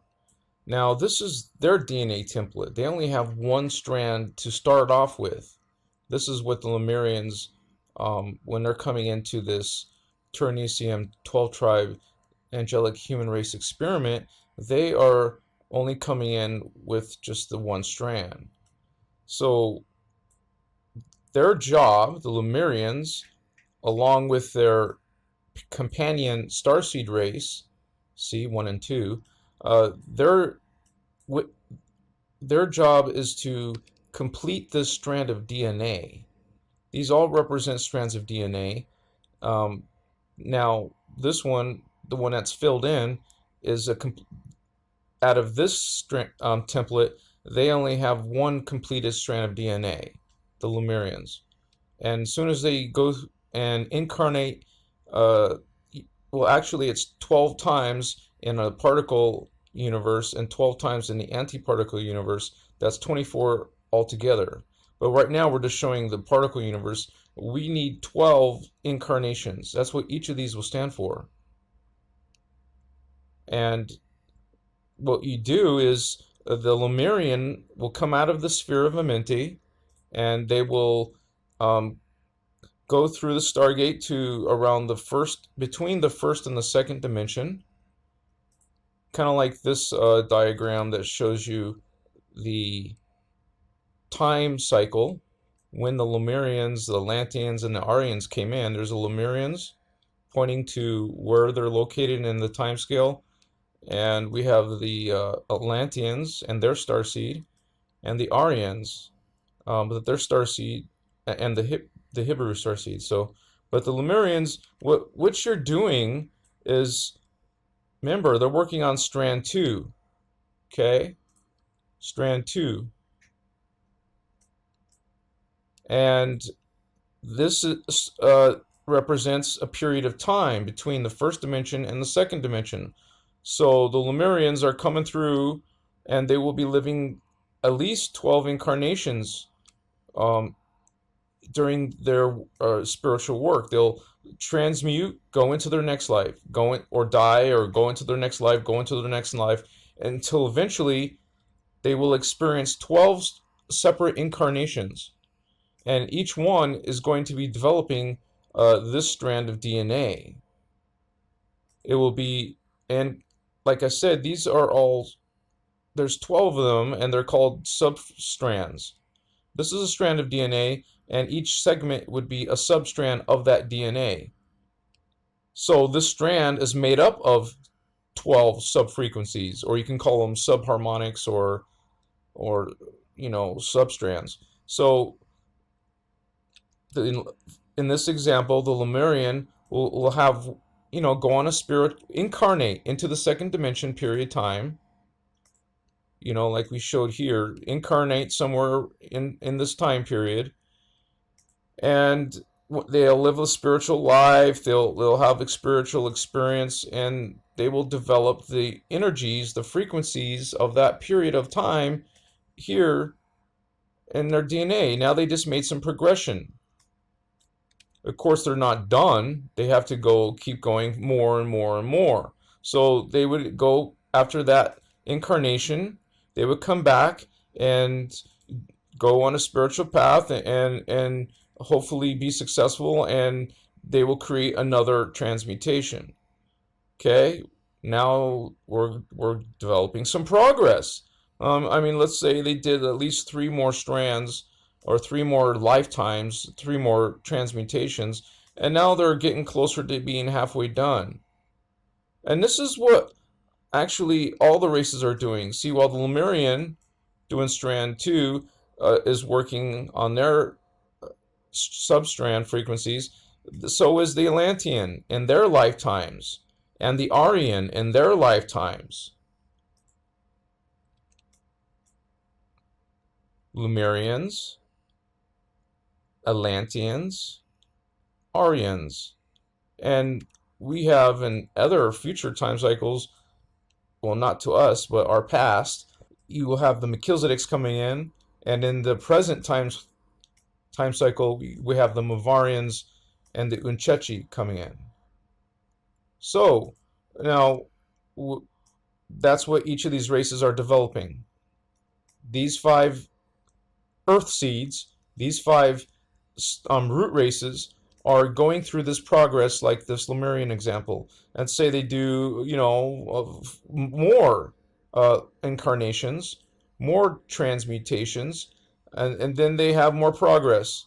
And as you evolve in your consciousness, you're developing in your biology. So each transmutation, you are more intelligent, you are more psychic, you are more in the future, you could say. You are more, connected to consciousness and the spiritual worlds and your memory of those experiences. So you actually have an incentive to go through this process, to be more and more connected until eventually you have completed strand 2. Now, this is what each race is supposed to be doing. The Lemurians just finished their strand 2, okay? While the Atlanteans, here's the Aryans. I want to point this out. We're working on strand 4, and this is currently what most humans are at. We're not even finished. You're supposed to finish this. This is our job as Aryans. Why are we so behind? What's wrong with our race in general? So now back to the Lemurians. Now you could say basically after they do 12 of these and 12 in the antiparticle universe, their job is done, because their job is done because the Atlanteans did their strand, the Aryans did their strand at the same time, and the Aryans, or the Muvarians and the Unchechi, they all were working on these. You're outside of time and space to be to be realistic, but when you go through these energies and these dimensions, these harmonics, it feels like you have the experience of going through time. So what this Lemurian would do next is retrieve from their star seed, which is their Antrians, the 7 through 12. Now remember, all the star seeds have 7 through 12. Here's the Ibiru. They have 7 through 12, but with the 4th strand. This is the 7 through 12, but with the 2nd strand. They all have 1, so we're not counting the 1. Here's Uniceti. They have them plus the 6th strand. Notice they're missing what the other star seeds did. Okay, so this is all working out, so everyone will eventually have all their strands. So like I said, as soon as Lemurian finishes their job, their strand 2, then they're going to retrieve. They're going to retrieve from their star seed that also is paired as their companions. They're going to get the rest of their strands. Okay, so that's what I'm going to do. But they're not going to have them all completed like this, but they're going to get the imprints. Let me select these. 7 through 12. 1, 2, 3, 4, 5, 6. That is 6 strands. Now look, we just activated them. Unactivated, activated. Now they're part of your DNA, potential DNA.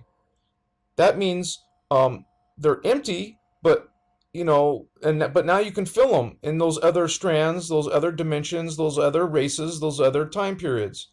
However, the 7th strand is an exception, so let me select that and fill that back up.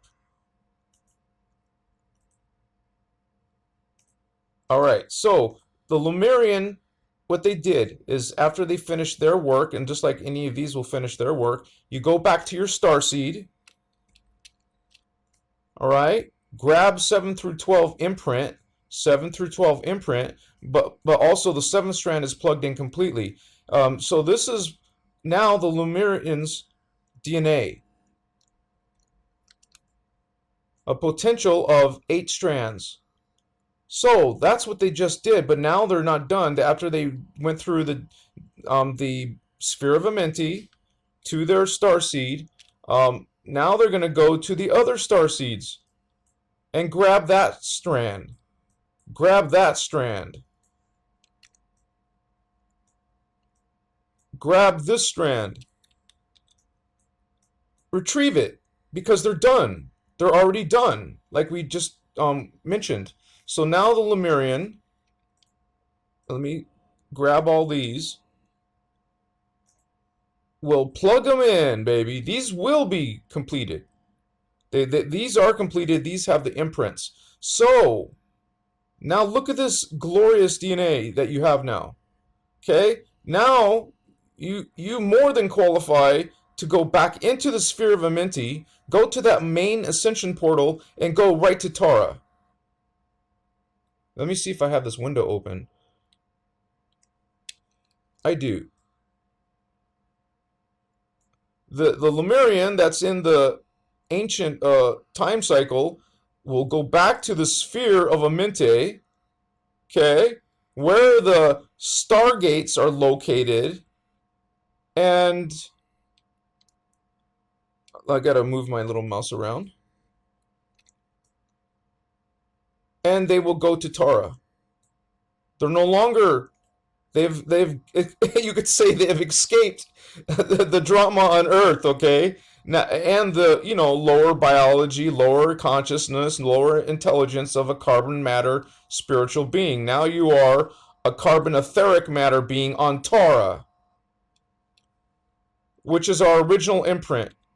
We're on Earth, but we want to go back to Tara, and that's what the this whole Turnesium 12-strand DNA experiment is all about. I just wanted to explain this because some of these concepts are very confusing unless you have an explanation like this.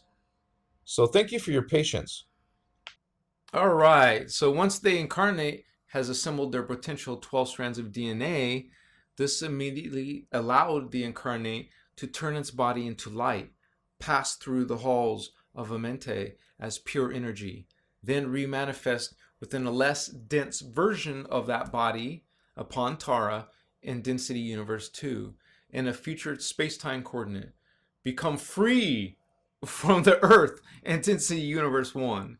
Now, this is a process of ascension, and originally only one body was needed for this process, as the form would assemble the DNA patterns within the 24 separate lifetime incarnations in one very long lifetime, and then transmute and ascend. And through this process, the consciousness of Tara's fragmented planetary parts and the lost souls would be returned to Tara's planetary grid piece by piece. My incarnations, your incarnations, your neighbors, everyone's, the world's incarnations, piece by piece, we're doing this together. Our race is doing this. This is a rescue mission, understand? So this is progressively like de-densifying the matter particles of Earth and transmuting them back into Tara's grid. So as the lost souls returned to Tara, so did the lost portions of Tara's morphogenetic field. I think it's beautiful. It's perfect. So the Hall of Amenti have been a closely guarded secret since the time of our inception on Earth.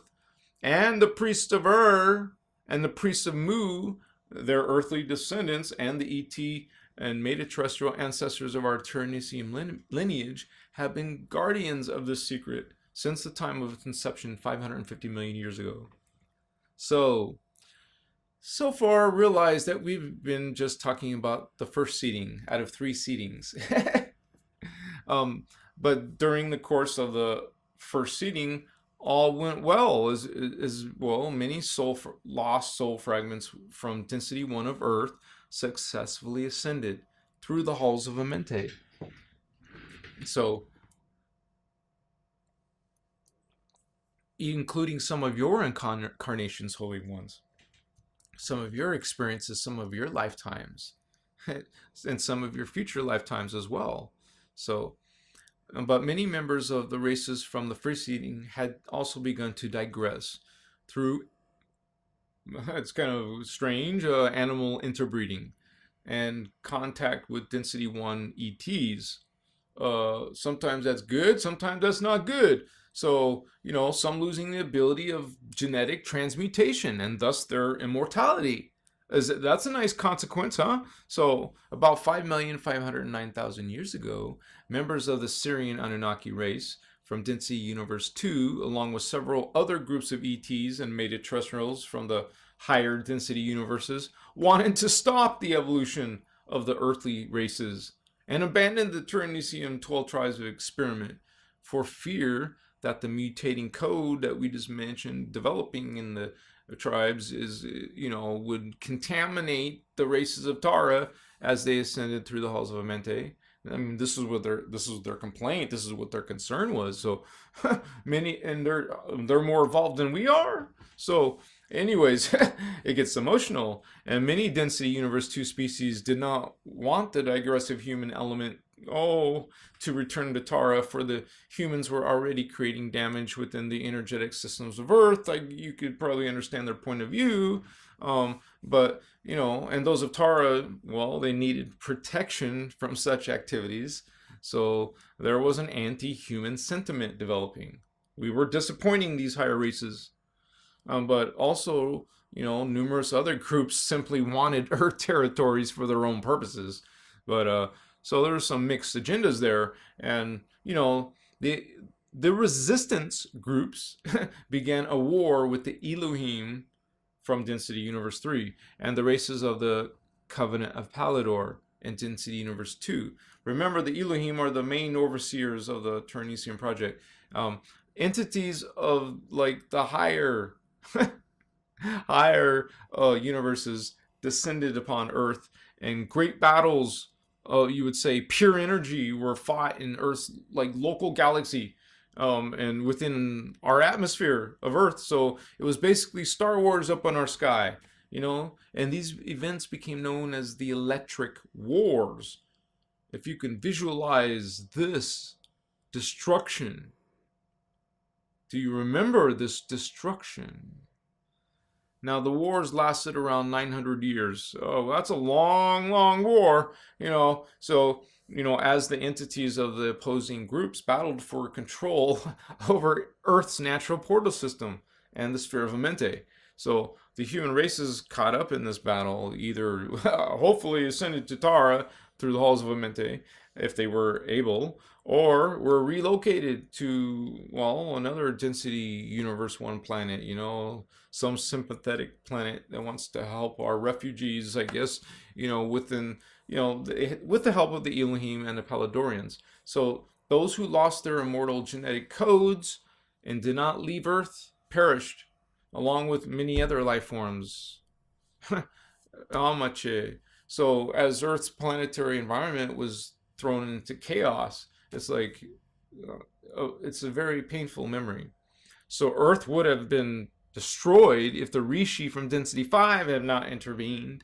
So the Rishi entities negotiated a treaty between these children, these opposing factions, right? So in the agreement, it was, like a compromise. The root races of Earth could be allowed to evolve, but the halls of Amente, the portals between Earth and Tara, would be sealed to the humans until the mutations that the higher races were concerned about within the genetic code of the Murians and Atlanteans, which had contaminated the morphogenetic fields now.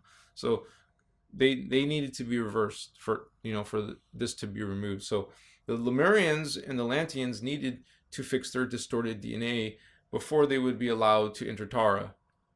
Oh man, what a bummer. So consequences of your race, this is what we're dealing with.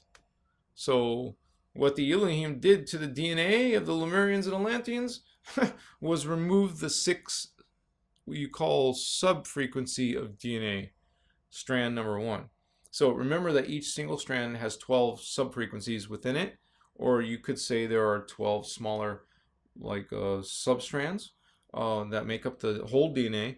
And if you take a piece of DNA and divide it into 12 pieces, 12 smaller pieces, and if you count the sub-frequencies 1, 2, 3, 4, 5, 6, the 6th one out of 12 was removed from the DNA strand number 1, which caused some serious problems for the Lemurians and Atlanteans. And I will show you on the screen again of how that works. Okay, so we're going to talk about sub-frequencies. All right. Now, what we're doing is explaining so we can understand how there's a DNA seal on our race. And specifically, this is a seal that's affecting the Atlanteans and the Lemurians. And just like this is one strand of DNA, just like I've shown you with this, these are all strands of DNA, and this is just one of them down here. This is made up of 1, 2, 3, 4, 5, 6, 7, 8, 9, 10, 11, 12 subfrequencies. So every one of these strands of DNA have 12 subfrequencies. And as we showed a little bit earlier, each one is completed when you incarnate here. You're going to incarnate, live a life, and this represents what we call the particle universe. Okay, let me back out here. This is the entire universe, and this side of it is the particle universe, which is base magnetic vibration, and on this side is the antiparticle universe, base electric oscillation, also called parallel, as we have down here parallel Earth and parallel Tara and parallel inner Earth. So this is part of our reality, but it's also part of who we are, part of how our DNA works. So this is particle, see the DNA? This is antiparticle, the DNA on this side. So this is the DNA on this side, particle. This is the DNA on this side, antiparticle. And you're going to live lives, 12 incarnations on this side of the universe, the particle universe, and 12 incarnations on the antiparticle universe. Okay? So you could call these sub-frequencies or sub-strands, because they all together make one strand, so they're parts of the strands, sub-strands. And also, don't forget, these represents, you would say, time periods, different time periods within that dimension. If this was, again, the Lemurians, they're doing, let me see, the Lemurians are working on strand 2, okay? So if this is like the Lemurians, they would be living these incarnations in dimension 2. If it was Atlanteans, this would be the 3rd strand, and this would be going, these are the energies, the time periods of dimension 3, and so on. So we'll also realize that the Earth seeds, the root races, and the star seeds, each of them break down. Like the Earth seed race, the race breaks down into 7 subraces. And each of those 7 subraces will break it down into 7 families. Now the star seeds do the same thing, except they're breaking down with 5 subraces, and those 5 subraces break down into 5 families. And so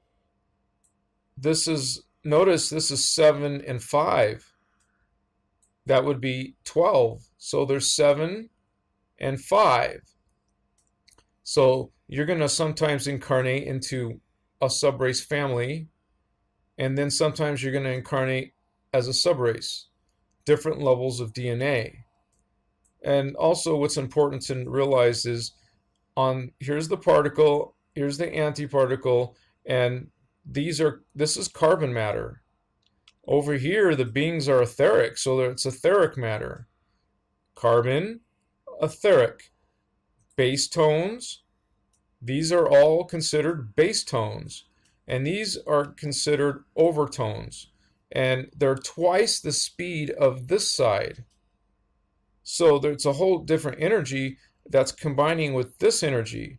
So you have yourself, and then you have your parallel self, your doppelganger, just like there's an Earth and a parallel Earth. Okay, you're made up of both particles and antiparticles, because these are merging together. So you're made of, as soon as you have the base tones, and then you're going to do the overtones. So first you'll have those families. You'll incarnate 7 times as 7 families. Like let's say we'll select 7 circles. Let me see, 1, 2, 3, 4, 5, 6, 7, right there. And you would be creating this DNA by living lives in each of those time periods of dimension 2, if we're keeping the Lemurian example. Okay, so the 7 Earth seeds family, Earth seed families live their incarnations, and then also on this side, the 5 star seed families did this. So we'll 1, 2, 3, 4, 5. And I'm going to keep it a different color so we can see the distinction. 7 and 5. Now, so once they did it on this side, they're going to do this similar thing on this side. Since it's twice the speed, I'm going to make the green and the blue a little bit different shade. So there we go. And then these starseed races come in and do the other overtones. Remember, these are different harmonics. These are subharmonics. These subharmonics are combining with these subharmonics, and that is what you call ascension. These will now, as soon as the overtones are completed, they activate these and transmute. These overtones will activate with the base tones. Remember, we're living in a hologram. Everything's energy, and you're made of tones, different tones, and things like transmutation is possible. When you have a parallel and an antiparticle, a carbon and an etheric combining. When this happens, you ascend, this ascends. So you got this ascending, this ascending. Okay? Because now you went from here, 1, 2, 3, you evolved into a, oh, wow. What is this? This is a carbon plus the etheric on the other side creates a carbon etheric. So your DNA, you're developing a strand of DNA, and there's an ascension process. So now, that's what you do. You incarnate in the Earth seed families. You incarnate into 5 star seed families. Then you incarnate into the antiparticle universe as subraces. Remember, these are subraces, and these are Earth seed subraces, and these are star seed subraces. So that isn't that interesting? You're sometimes a family, sometimes you're a subrace. So and it's combining the complete being of who we are. Now, this is how they normally do it. And remember, once they did that, once they, for example, get their strand of DNA, and remember, these are doing theirs simultaneously, then they're able to go and get the 7 through 12, retrieve 7 through 12 from their starseed, and then they can, from each starseed, they'll pick up the other strands that the other root races made. So that's how it's normally done. But they put a seal in this antiparticle universe DNA right here at the 6th. This is a block. They took this out of the DNA. This subharmonic. Now, when you take a subharmonic, now it's affecting, there's a blockage in this DNA. This is a problem. Look, you can't transmute. Oh, these can transmute, maybe, you see, but there's a block here. It's blocking here. You're not going to be able to ascend when you can't finish transmuting. There's a block. And not to mention, this is going to affect all your strands of DNA now. This is how terrible one little subharmonic distortion will cause. Let me see. Let me group these together. All right. we're going to go back to, this is the 2-strand, particle, antiparticle. We're just going to concentrate on one side now. So this is going to represent strand 1. Let's get strand 2 over here. Let me group this one too. All right, and now we're going to copy it. I have to just move my mouse around a lot, sorry. Okay, so this is strand 2. Let's say this is strand 2, right? And but it's also made of strand 1.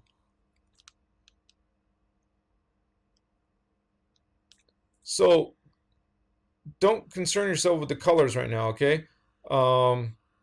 This is just to show you what's going on with this frequency block. So realize strand 2 is also made up of strand 1. So it's almost like this, the spheres within the spheres within the spheres. Notice how strand 1, dimension 1, you go up the next dimension, dimension 2. Dimension 2 is made up of also dimension 1. We can say strand 1. Okay, strand 3 is made up of strand 2 and strand 1. Strand 4 is made up of itself and strand 3, 2, and 1. And that's what we're trying to show here. Strand 1 is made up of the other strands. So let me make these one color so it's easier to understand. Okay, actually it's better to do this. Okay, so strand 2 is made up of strand 1, 2, which is carrying over this block. Okay, and if we created like a strand 3, okay, so here's strand 1, strand 2, and strand 3.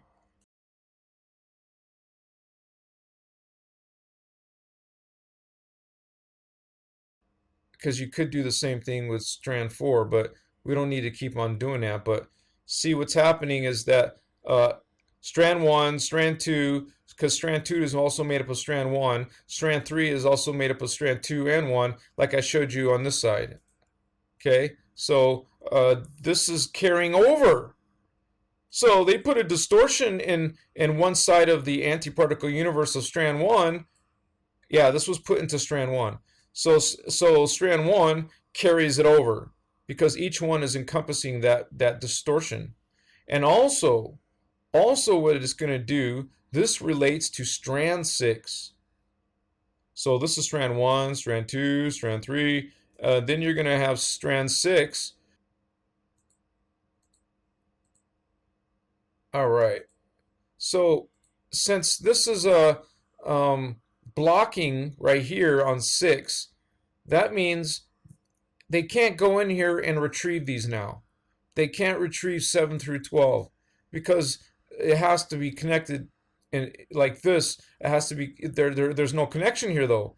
That connection is severed because of the subharmonic was blocked, creating this block, creating you from going from the Atlanteans and the Lemurians.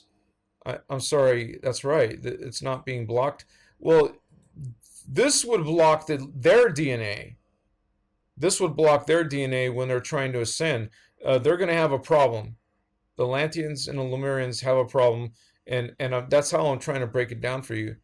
And so this is an understanding of this ascension process, how there's a transmutation, but now there's called the seal of Amenti. It's blocking them to do their ascension because of this. They can't get to the 6th strand, so they can't get their starseed strands. They can't get their root race strands. So they're stuck. They're like stuck in time. The Lemurians are stuck here. They can't go nowhere. They can't ascend, and so the same with the Atlanteans because of the seal. And also realize it's blocking them from this level of consciousness and this level, and this body and this body. There's a block right here. The sixth strand is blocked from here, from this higher DNA. So this is what I want to explain, the subfrequency, and then we'll continue on from here. Now, before this sixth subfrequency DNA distortion, our bodies were immortal. We didn't die. Death is not natural, Holy Ones. We normally can live forever, and we will again. But the seal of Amenti, also called the death seal, the seal ended humanity's ability to possess an immortal body. Excuse me. And created the necessity for birth and death through incarnational cycles. This is not normal. We have to do this in order to evolve. This is not normal, Holy Ones. So, and these 12 transmutation cycles became the 12 cycles of reincarnation. So it stopped the process of bodily transmutation and the ability to physically pass through the halls of Amenti, so, in the masses. So, however, if you release the seal of Amenti, it can be accomplished. It's not over. You're not hopeless. Through the Aryan race. Hi, we're the Aryan race right now. The ones after the Atlanteans allows. It's our race that allows the body to merge its particles with those of its antiparticles double and creates a merging of the physical and the etheric, right, bodies. The return of the immortal body we will obtain again. So, and the release from the cycles of reincarnation. This is not fun. This creates the merger of consciousness between present identity and that identity focused in the parallel universe. So, before the seal, we were immortal, and we could transmute instead of die and reincarnate. Remember, the seal of Amenti happened because of peace agreements that were made after the ending of the great battles of pure energy that were fought in Earth's local galaxy called the Electric Wars. And as a result of the damage from the Electric Wars, the Elohim... Now this gets really crazy. This causes a lot of problems because they had to place the sphere of Amenti, which was at the time located in Earth's core in dimension 2 of density 1. The Elohim moved it into dimension 4, which is density 2 in Tara. And this action turned into another DNA seal or block, an even worse seal than the other one. This one is called the seal of Palador because the Paladorians are blocked out of the sphere. So they called it the seal of Palador. Another genetic mutation, which we'll all demonstrate on the screen. The seal name is in reference to the Paladorians of Tara. These races, except for the Anunnaki, these races are the ones who created this rescue mission for the Taran souls. And they are the ones that created and brought the sphere of Amenti to Earth's D2 planetary core. Okay, this is the sphere of Amenti. And normally, when you die, you always go to your morphogenetic field, okay, which is always normally located in the core of the planet you're in. Earth's core is in density 2. Here's Earth, and its core is in D2. Tara's core is in D5. Gaia's core, D8. And Aramentena's core is D11. Okay? Now, so you don't go into some heaven when you die. You go to the planet's core. It's like, which is where your morphogenetic field is located. But in the special case of the humans, okay, remember, let me get this out here.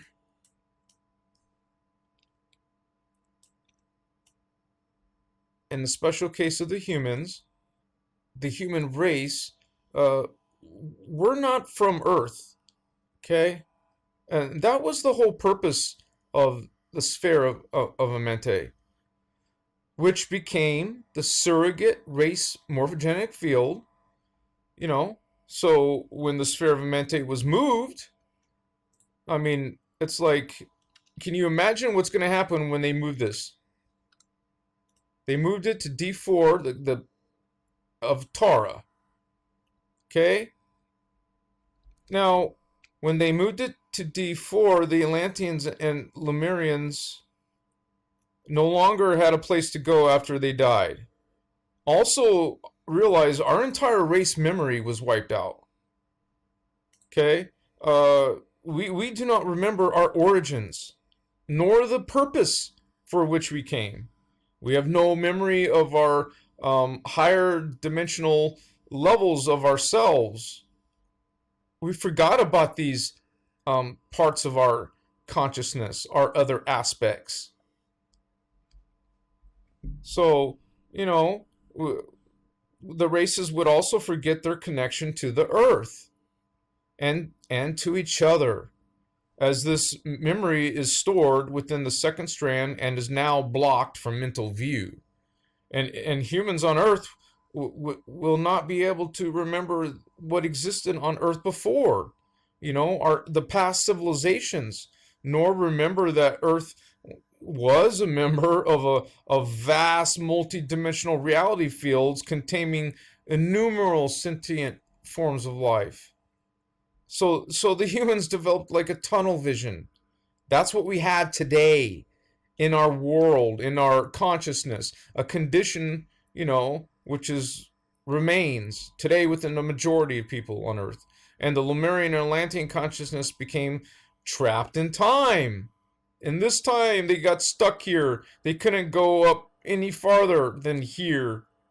Trapped within Dimension 2 and Dimension 3 and also Dimension 4. Okay? They were trapped in these 3 levels after they moved the sphere of Amenti. And so, after following some death, these ancestral souls would fragment. Okay? And dissolve into each of these unified fields, 2, 3, and 4, losing their sentient identity, which is like, think about it, reformatting your computer's hard drive. You're not breaking anything, you're simply removing, deleting. It deletes all the data saved on the drive. So losing your sentient identity is like being erased from memory, being deleted. The energy isn't destroyed. It's reused. Like you would put a new program on your computer, a new operating system upgrade or whatever. So that's what's happening. It's being your information, your connection to your awareness of your identity is destroyed. It's deleted, you could say, removed from memory. And so the once self-sentient being returns to Source God, as you would call or describe as undifferentiated units of conscious energy without that previous memory or individuated identity recognition, or it would be recycled by Source into other creations. They would be trapped in the elemental incarnations as secondary life forms. Wow. What are elemental life forms? Well, in the elemental kingdom, there are fairies, divas, air sylphs, water undines, fire salamanders, earth gnomes, pygmies, and other little people. But that's a different topic for a different video. All right. But this process, what happened, this created a buildup of Lemurian and Atlantean identity fragments, chaotic identities, and energies in each of these, dimensions. You would say, it's a fragmentation, fragments of incarnational memory, subpersonality fragments. This also created an energetic barrier between these frequencies. You would say almost like a membrane. between the frequencies of the second, the third, and the fourth dimension within the aura, the auric field. These barriers created separation between the emotional body. Let me get this closer. You would say, well, the emotional is the same as the subconscious.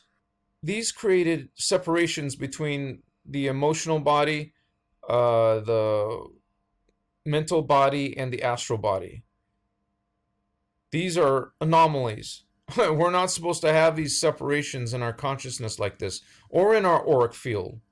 And this aura configuration remains in present-day human descendants of the Lemurians, Atlanteans, and Aryans. I mean, we think it's normal because we don't remember how it used to be. And so a new kind of multi-layered consciousness would develop in the human, quite different from the earlier unified awareness of its immortal body. Do you remember your immortal body, holy ones? And through this dismantled DNA codes, the human would have a new kind of consciousness, and not like it's in a better consciousness, but a perception of exaggerated duality and a sense of separation from all things that would bury the memory and truth of the teachings of the sacred law of one. Our mutated DNA, particles became what Earth scientists call the junk DNA, stored within the cells within, seemingly no purpose. But we know better than that, don't we? And the seal created the separate D2 subconscious mind, which would draw in Lemurian soul fragments. And it also created the separate D3 ego mind that would draw in Atlantean soul fragments. It also created the separate D4 of astral mind that would draw in soul fragments of Lemurians and Atlanteans. You might ask, how were they in the astral? Well, it was because when they would incarnate, from the sphere of Amenti, a portion of their essence, if you look, it's passing the D4. A portion is going through D4. Okay? So they picked up the fourth dimensional bass tone frequencies while passing through D4 to birth down here. So, so these races would emerge into Earth. They would experience one incarnation, die, and the portion of their essence they had picked up from the fourth dimensional bass tone frequencies would rise back into the lower fourth dimensional bass tone. It would rise back up to here at death. And these soul fragments became disembodied astral consciousness without a body form or organizational identity imprint. So the Lemurians and the Atlanteans, when they came down to here, they picked up these bass tones. So when they died, they would fragment here, here, and here as disembodied consciousness. So some of you picking up some psychic energies, maybe you're picking up some of these consciousness. So that's another topic, but though the burdens of evolution placed on human consciousness under the seal of Amenti and the seal of Pallador would be great, the Elohim and Ra Confederacy knew this, before orchestrating the second seeding, and they allowed it to occur as a way of assisting to purify the digressive genetic strains that, these other races were worried about, concerned about. That's why they had to put this seal on of Pallador. So, the lower vibrating genetic imprints would dissolve into the unified fields of D2, while the soul essences would re-evolve through the Aryan race. Up here, the Aryans, when they came along, when it's their time, they knew that one day, when Earth's grid vibrated high enough, the sphere of Amenti would be returned. Let me see. They knew it would be returned. Okay. And it would release. It's releasing the fourth dimensional seal of Palador, and the lost souls of D2, D3, and D4 could ascend. So once again, the Lemurians and the Atlanteans. Let me go back over there.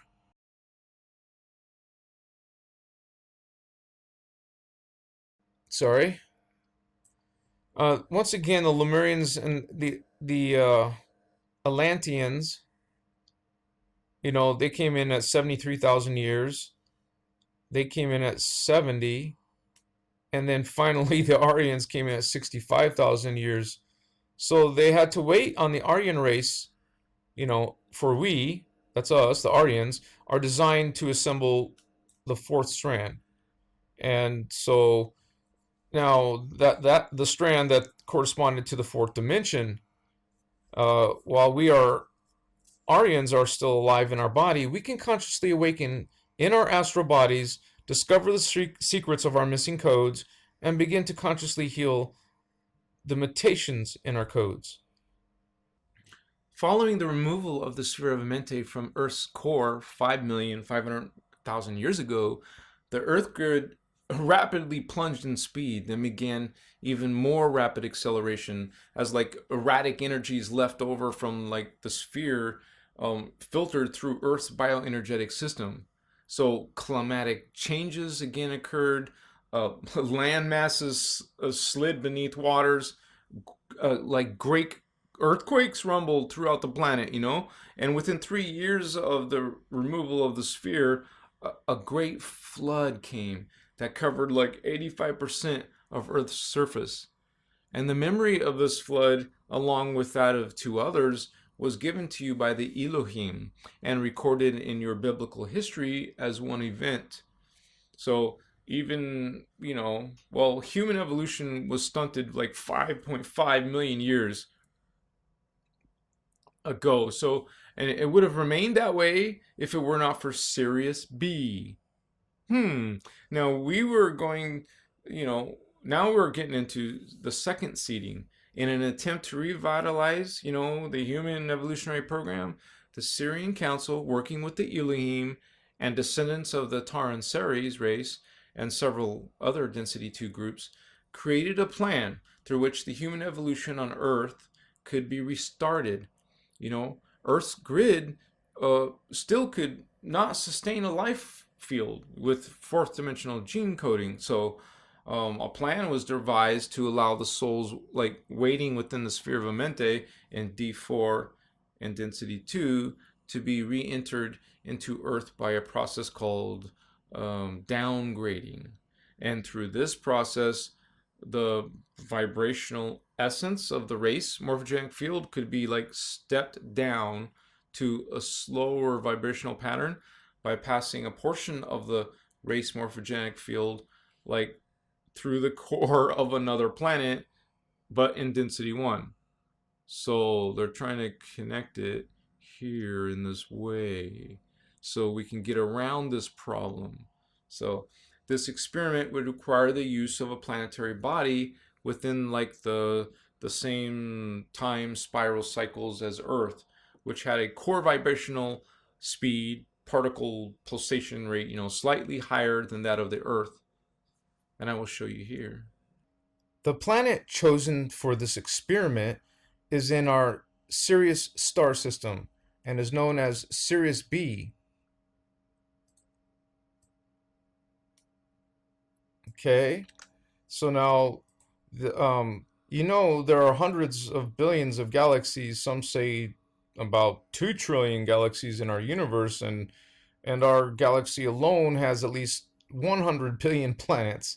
So I'm sure it wasn't difficult to find a planet such as Sirius B that has a slightly higher than Earth's particle speed.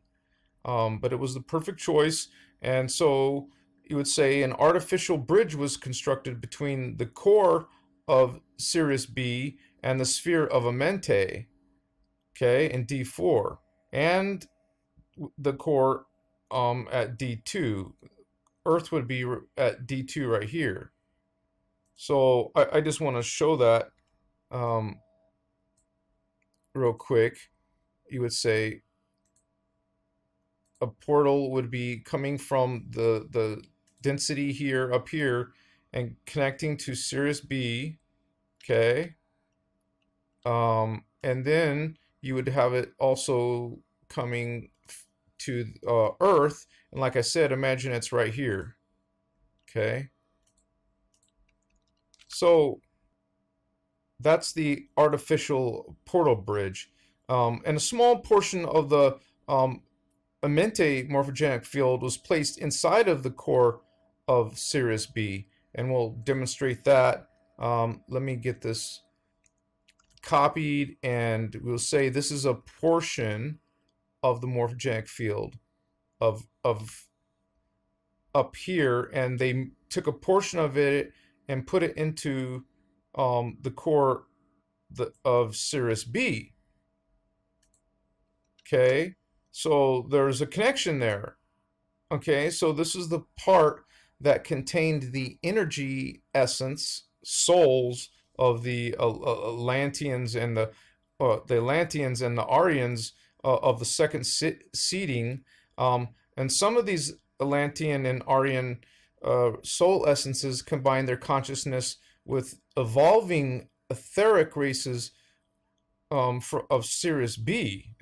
And it's pretty strange when you think about this whole scenario, but so are some of our Atlanteans and Lemurians made a hybrid with some Syrians, and which became known as the Kantarians. This name was derived from the Kuntarias, which was the non-physical Syrian subrace consciousness with which the human consciousness had emerged. The Kantarians became semi-dense physical beings upon merging with, the morphogenic field of humans from the second seeding. So much later, the Kantarians founded the Kantarian Federation, gaining approval from the Density 1 Galactic Federation to serve as guardian and educator race for the Earth humans of the second and third seedings. And they became heavily involved with the old Sumerian and Egyptian cultures. So as well as that of the Atlantean and, at that time it was called Atlantia and Atlantis. So the portal bridge between Sirius B, the sphere of Amenti, and Earth allowed for greater evolutionary options for the Atlantean and Aryan races, those who carried the third DNA strand in their race morphogenic field. This option was not available to the Lemurians. If you remember their template, they didn't have a third strand.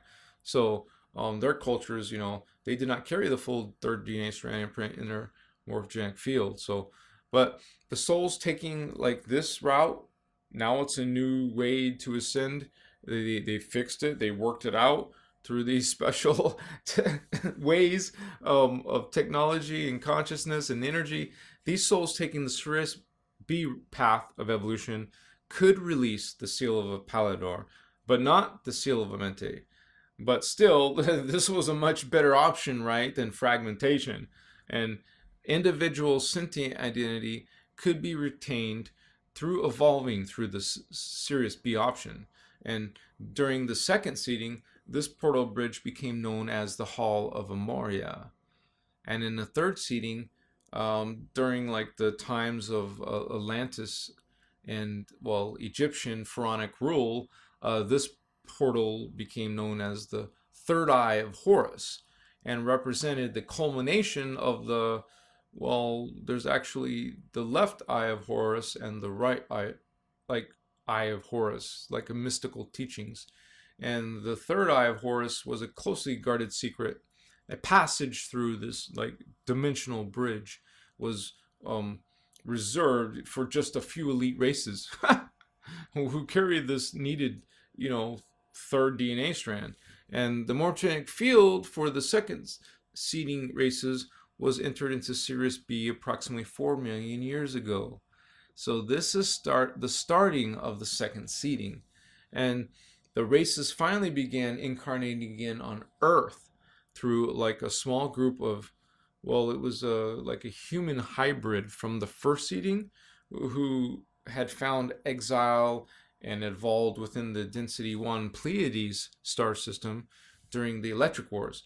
And members of this human Pleiadian hybrid race, known as the Euroferrites, sometimes called the Uris, they migrated from the Density 1 Pleiadian star system to Sirius B and interbred with those Kantarian races. And remember, they are the human Sirian hybrids, to strengthen the human and Sirian imprint in their genetic code. And this, forming a smaller hybrid race called the Dagos. That sounds familiar. The Dagos. Dagos. So realize that the Dagos hybrid is part human, part Sirian, and part Pleiadian. And this lineage became intertwined with our original Ternesium imprint during the second seeding. So reseeding of the races, was like the star seeds and the earth seeds races of Amente began again. The Lemurians, the Atlanteans, the Aryans, and each of their starseed race companions, the Antrians, Brenoa, and Hibaru. Those 6 races evolved on Earth together from 3.7 million years ago to 1 million years ago.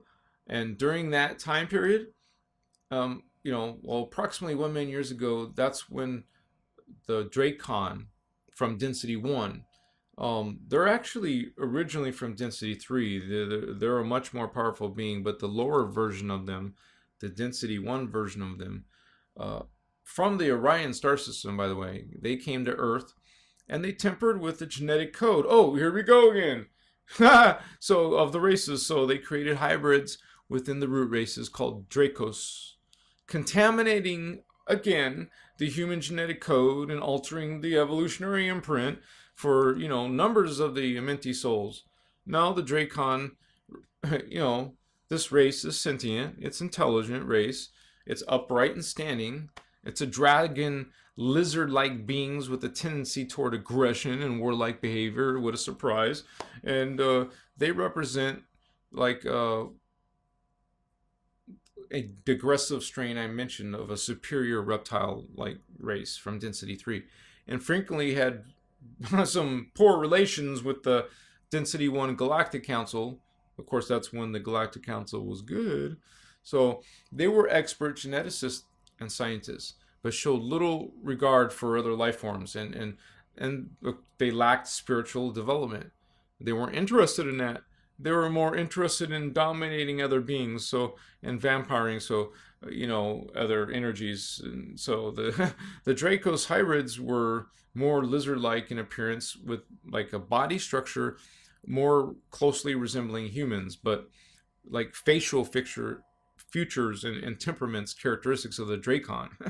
And the Dracon being reptilian, they're and part dinosaur themselves. They also tampered with certain strains of Earth dinosaurs in the past, who were, if you didn't realize, the dinosaurs were originally seeded on Earth about 375 million years ago as an experiment by other ET races. So anyways, the Dracon, they had this DNA and they created an aggressive carnivorous raptor hybrid, like the ones from Jurassic Park. Very large, 8 feet tall, but crouched over, so appear 4 feet tall. They have tails that are more bird-like in the way they move, and a lot of them have like plumes of feathers, like down their back, like plumes of different colors, weird scaly feathers, and they're kind of like a mix between reptilian and avian bird, some sort of divergence of the mixture together of bird and reptile, and they jerk around very, they move, and well, they're very quick, they're very dangerous, and they would terrorize the captive human populations. That was their whole purpose, their design. And they got, needle sharp teeth, like similar to the reptilians, but I mean, they're not an actual beak.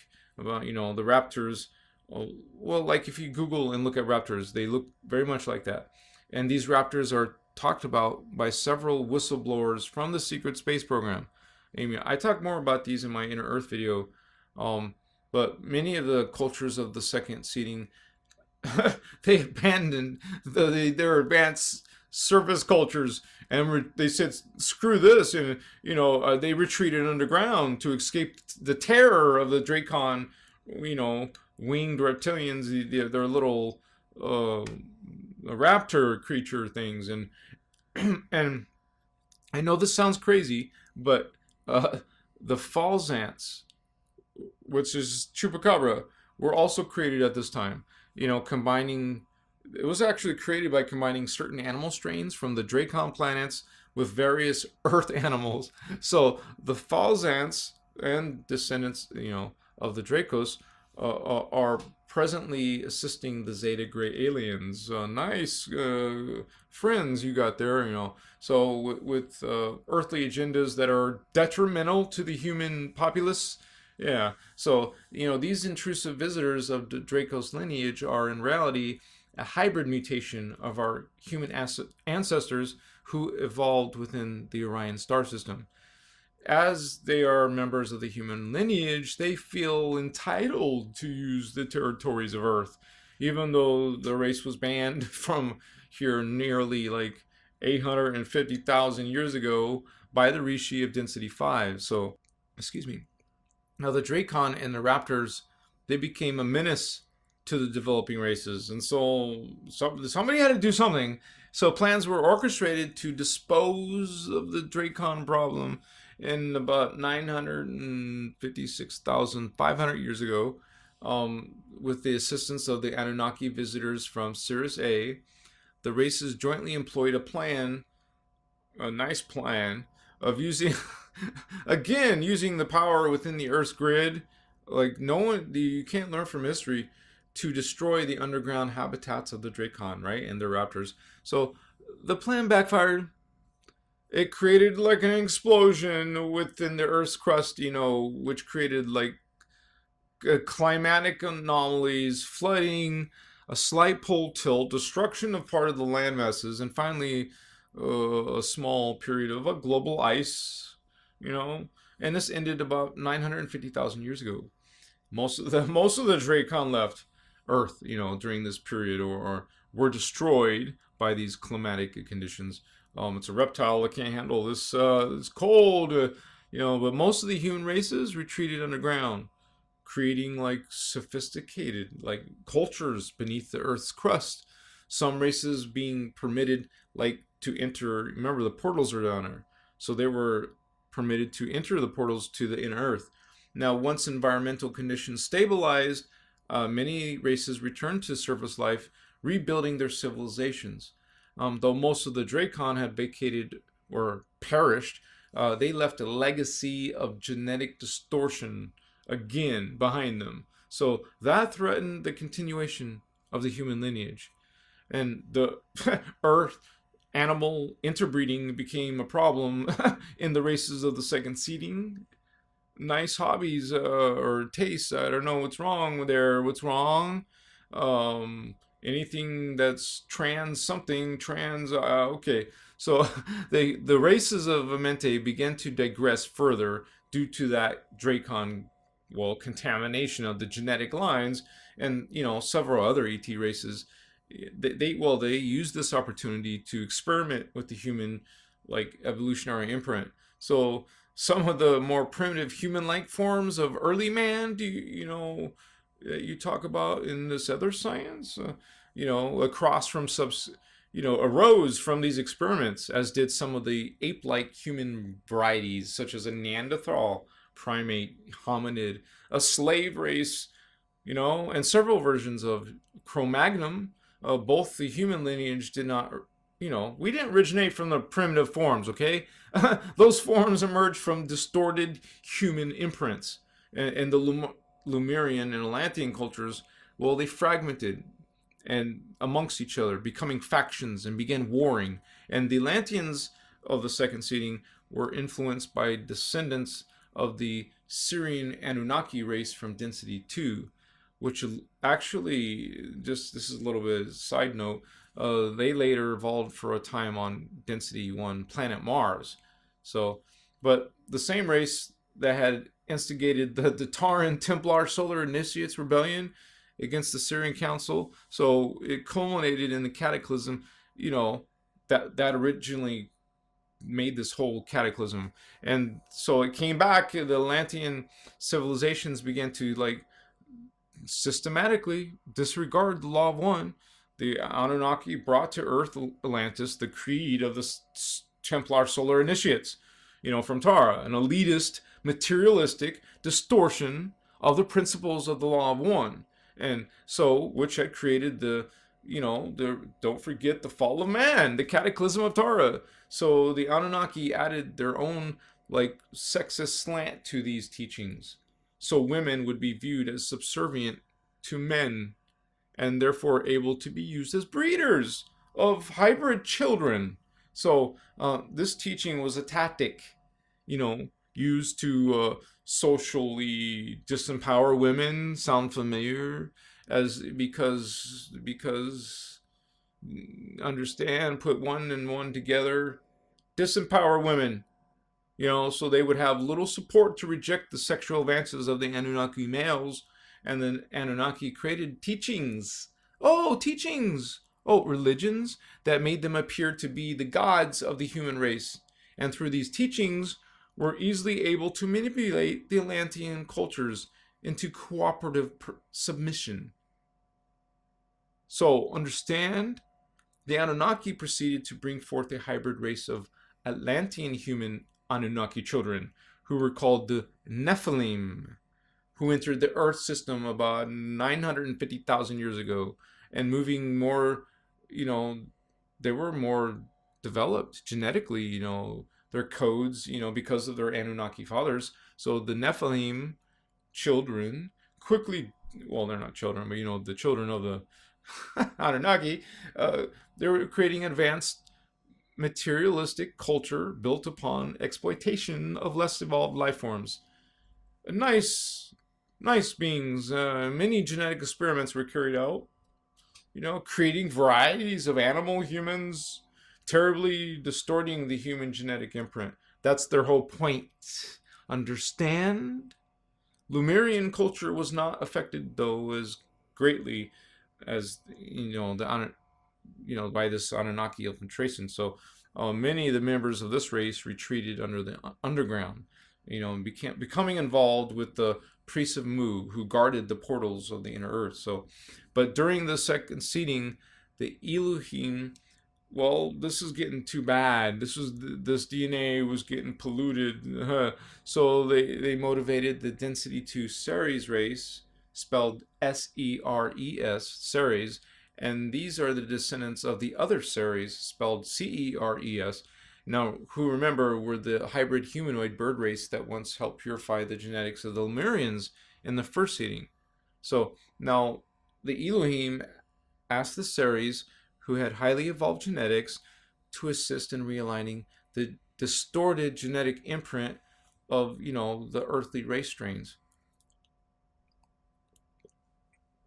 And it's the series energetically interbred with certain members of the Atlantean and Aryan races, creating a superior guardian race on the planet called the Ceres, but with a different spelling, Serres. You can write all these next to each other, and I have this information on my site. So this would be the third version of the original Ceres. And this new version actually later became known as the Egyptians. Excuse me. So the Egyptians are a hybrid race that have part bird genetics, and the Egyptians were originally one of the 7 sub-races within the Atlantean root race. There's that connection there. Egyptians are connected to the Atlanteans.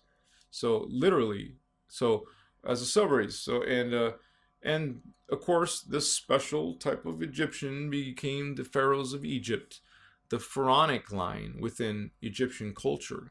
And these Ceres Egyptians are a new line of Egyptian, like bearing an advanced genetic strain. And descendants of the Ceres Egyptians held the line of Egyptian royalty throughout the early dynasties. And these Ceres Egyptians carried a specialized genetic code because of this like early morphogenetic manipulation, which is a positive thing. It's like a gift, you know. So during the third seeding, the imprint became even more specialized as portions of this Egyptian line were adopted by the sixth root race, which we haven't mentioned yet, called the Melchizedeks. So the Ceres genetics were improved again with this more advanced starseed, and all of the human races, out of all the human races on the planet, the Ceres Egyptians carry the most diversified genetic code. And these Melchizedek Egyptians, Ceres Egyptians of the third seeding, orchestrated the Atonist movement. This is part of our history 3,000 years ago. So in order to redirect Egyptian culture back toward practice of the law of one, understanding what they were doing there is related to the law of one, the teachings. And they had fallen into, digression through Anunnaki involvement with Egyptian culture. So the Ceres Egyptians were created during the second seeding about 945,000 years ago. And after a period of development, the human evolutionary imprint began to prosper. Finally, and go the other positive direction. Hopefully, so about 900,000 years ago, the Elohim and the Syrian Council, Ceres, and Palladorians of density 2 re-entered the sphere of Amenti into the Earth core. So, but at this time, Syrian Anunnaki from density 1 and density 2, along with the Dracon and other synthesizers, they wanted to take the human evolution in another direction. And they were still angered over the Nephilim, what the, interference with the Nephilim race.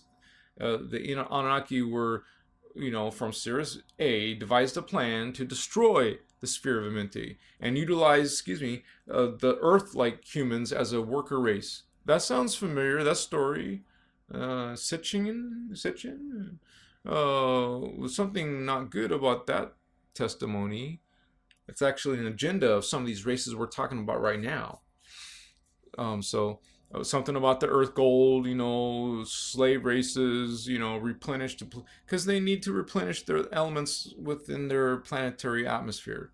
So wars broke out between the earthly Nephilim and the Ceres Egyptians, which escalated about 850,000 years ago into a great intergalactic war between the Elohim and the Anunnaki, each fighting for control of the Earth territory and the evolutionary direction of the human lineage.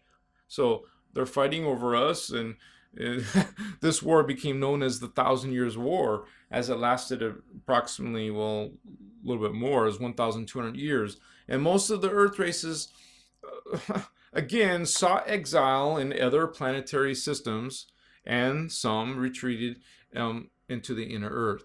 And most of the Nephilim were relocated to Sirius A and later to the planet Nibiru.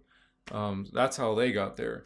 And the few races remaining on the surface Earth were destroyed by the ravages of high-tech war. And again, the Rishi of the density 5 had to intervene. And about now it's 848,800 years ago, they assisted the Elohim and Syrian Anunnaki to negotiate a treaty, children, through which both the Anunnaki and the Elohim would assist in the third seeding of the human lineage.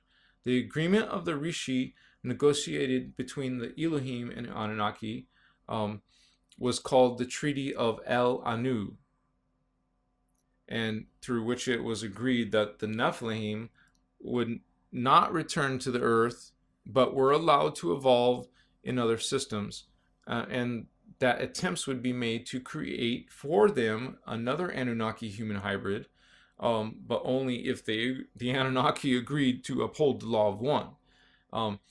The new hybrid race would be entered into the human morphogenic field through this advanced Melchizedek starseed. So this is great gift, to offer to the Anunnaki, and the new hybrid Melchizedek Anunnaki, race would be called the Anu, and would be entered into Earth through combining the Melchizedek starseed with the Atlantean Egyptian subrace during the third seeding. Something that they will do, which we will talk about. And the Melchizedek starseed would serve as like a host matrix, what's called a host matrix family. Another advanced concept, but it was for the Anu. And the treaty was created in order to end the war, between these children races, through agreements that were fair to everyone, allowing the Anunnaki to advance the spiritual aspects of their evolution through working with the law of one, while allowing the human evolution to remain on course. And, well, not a surprise, not all of the Anunnaki were happy with this arrangement. The Treaty of El Anu created a division, a very clear division, within the ranks of the Anunnaki races, and between the Anunnaki and their sister race we mentioned before, the Syrian Blues from Sirius A, who served the law of one and accepted the authority of the Syrian Council. So not all of the Anunnaki agreed to this treaty, and those who continued to pose a threat to the Earth's security were banned from Earth visitation, goodbye, and become known as the they were rebels now, so they became known as the Anunnaki Resistance. So and the few remaining Dracos hybrids that had previously found like exile on Sirius A with the Anunnaki joined in this new Anunnaki resistance and motivated their Dracon forefathers to join forces with this Anunnaki resistance with the intent of destroying the sphere of Amente. I mean, they're like, war, not war, peace, gifts, back to war. It's like, this is part of our history.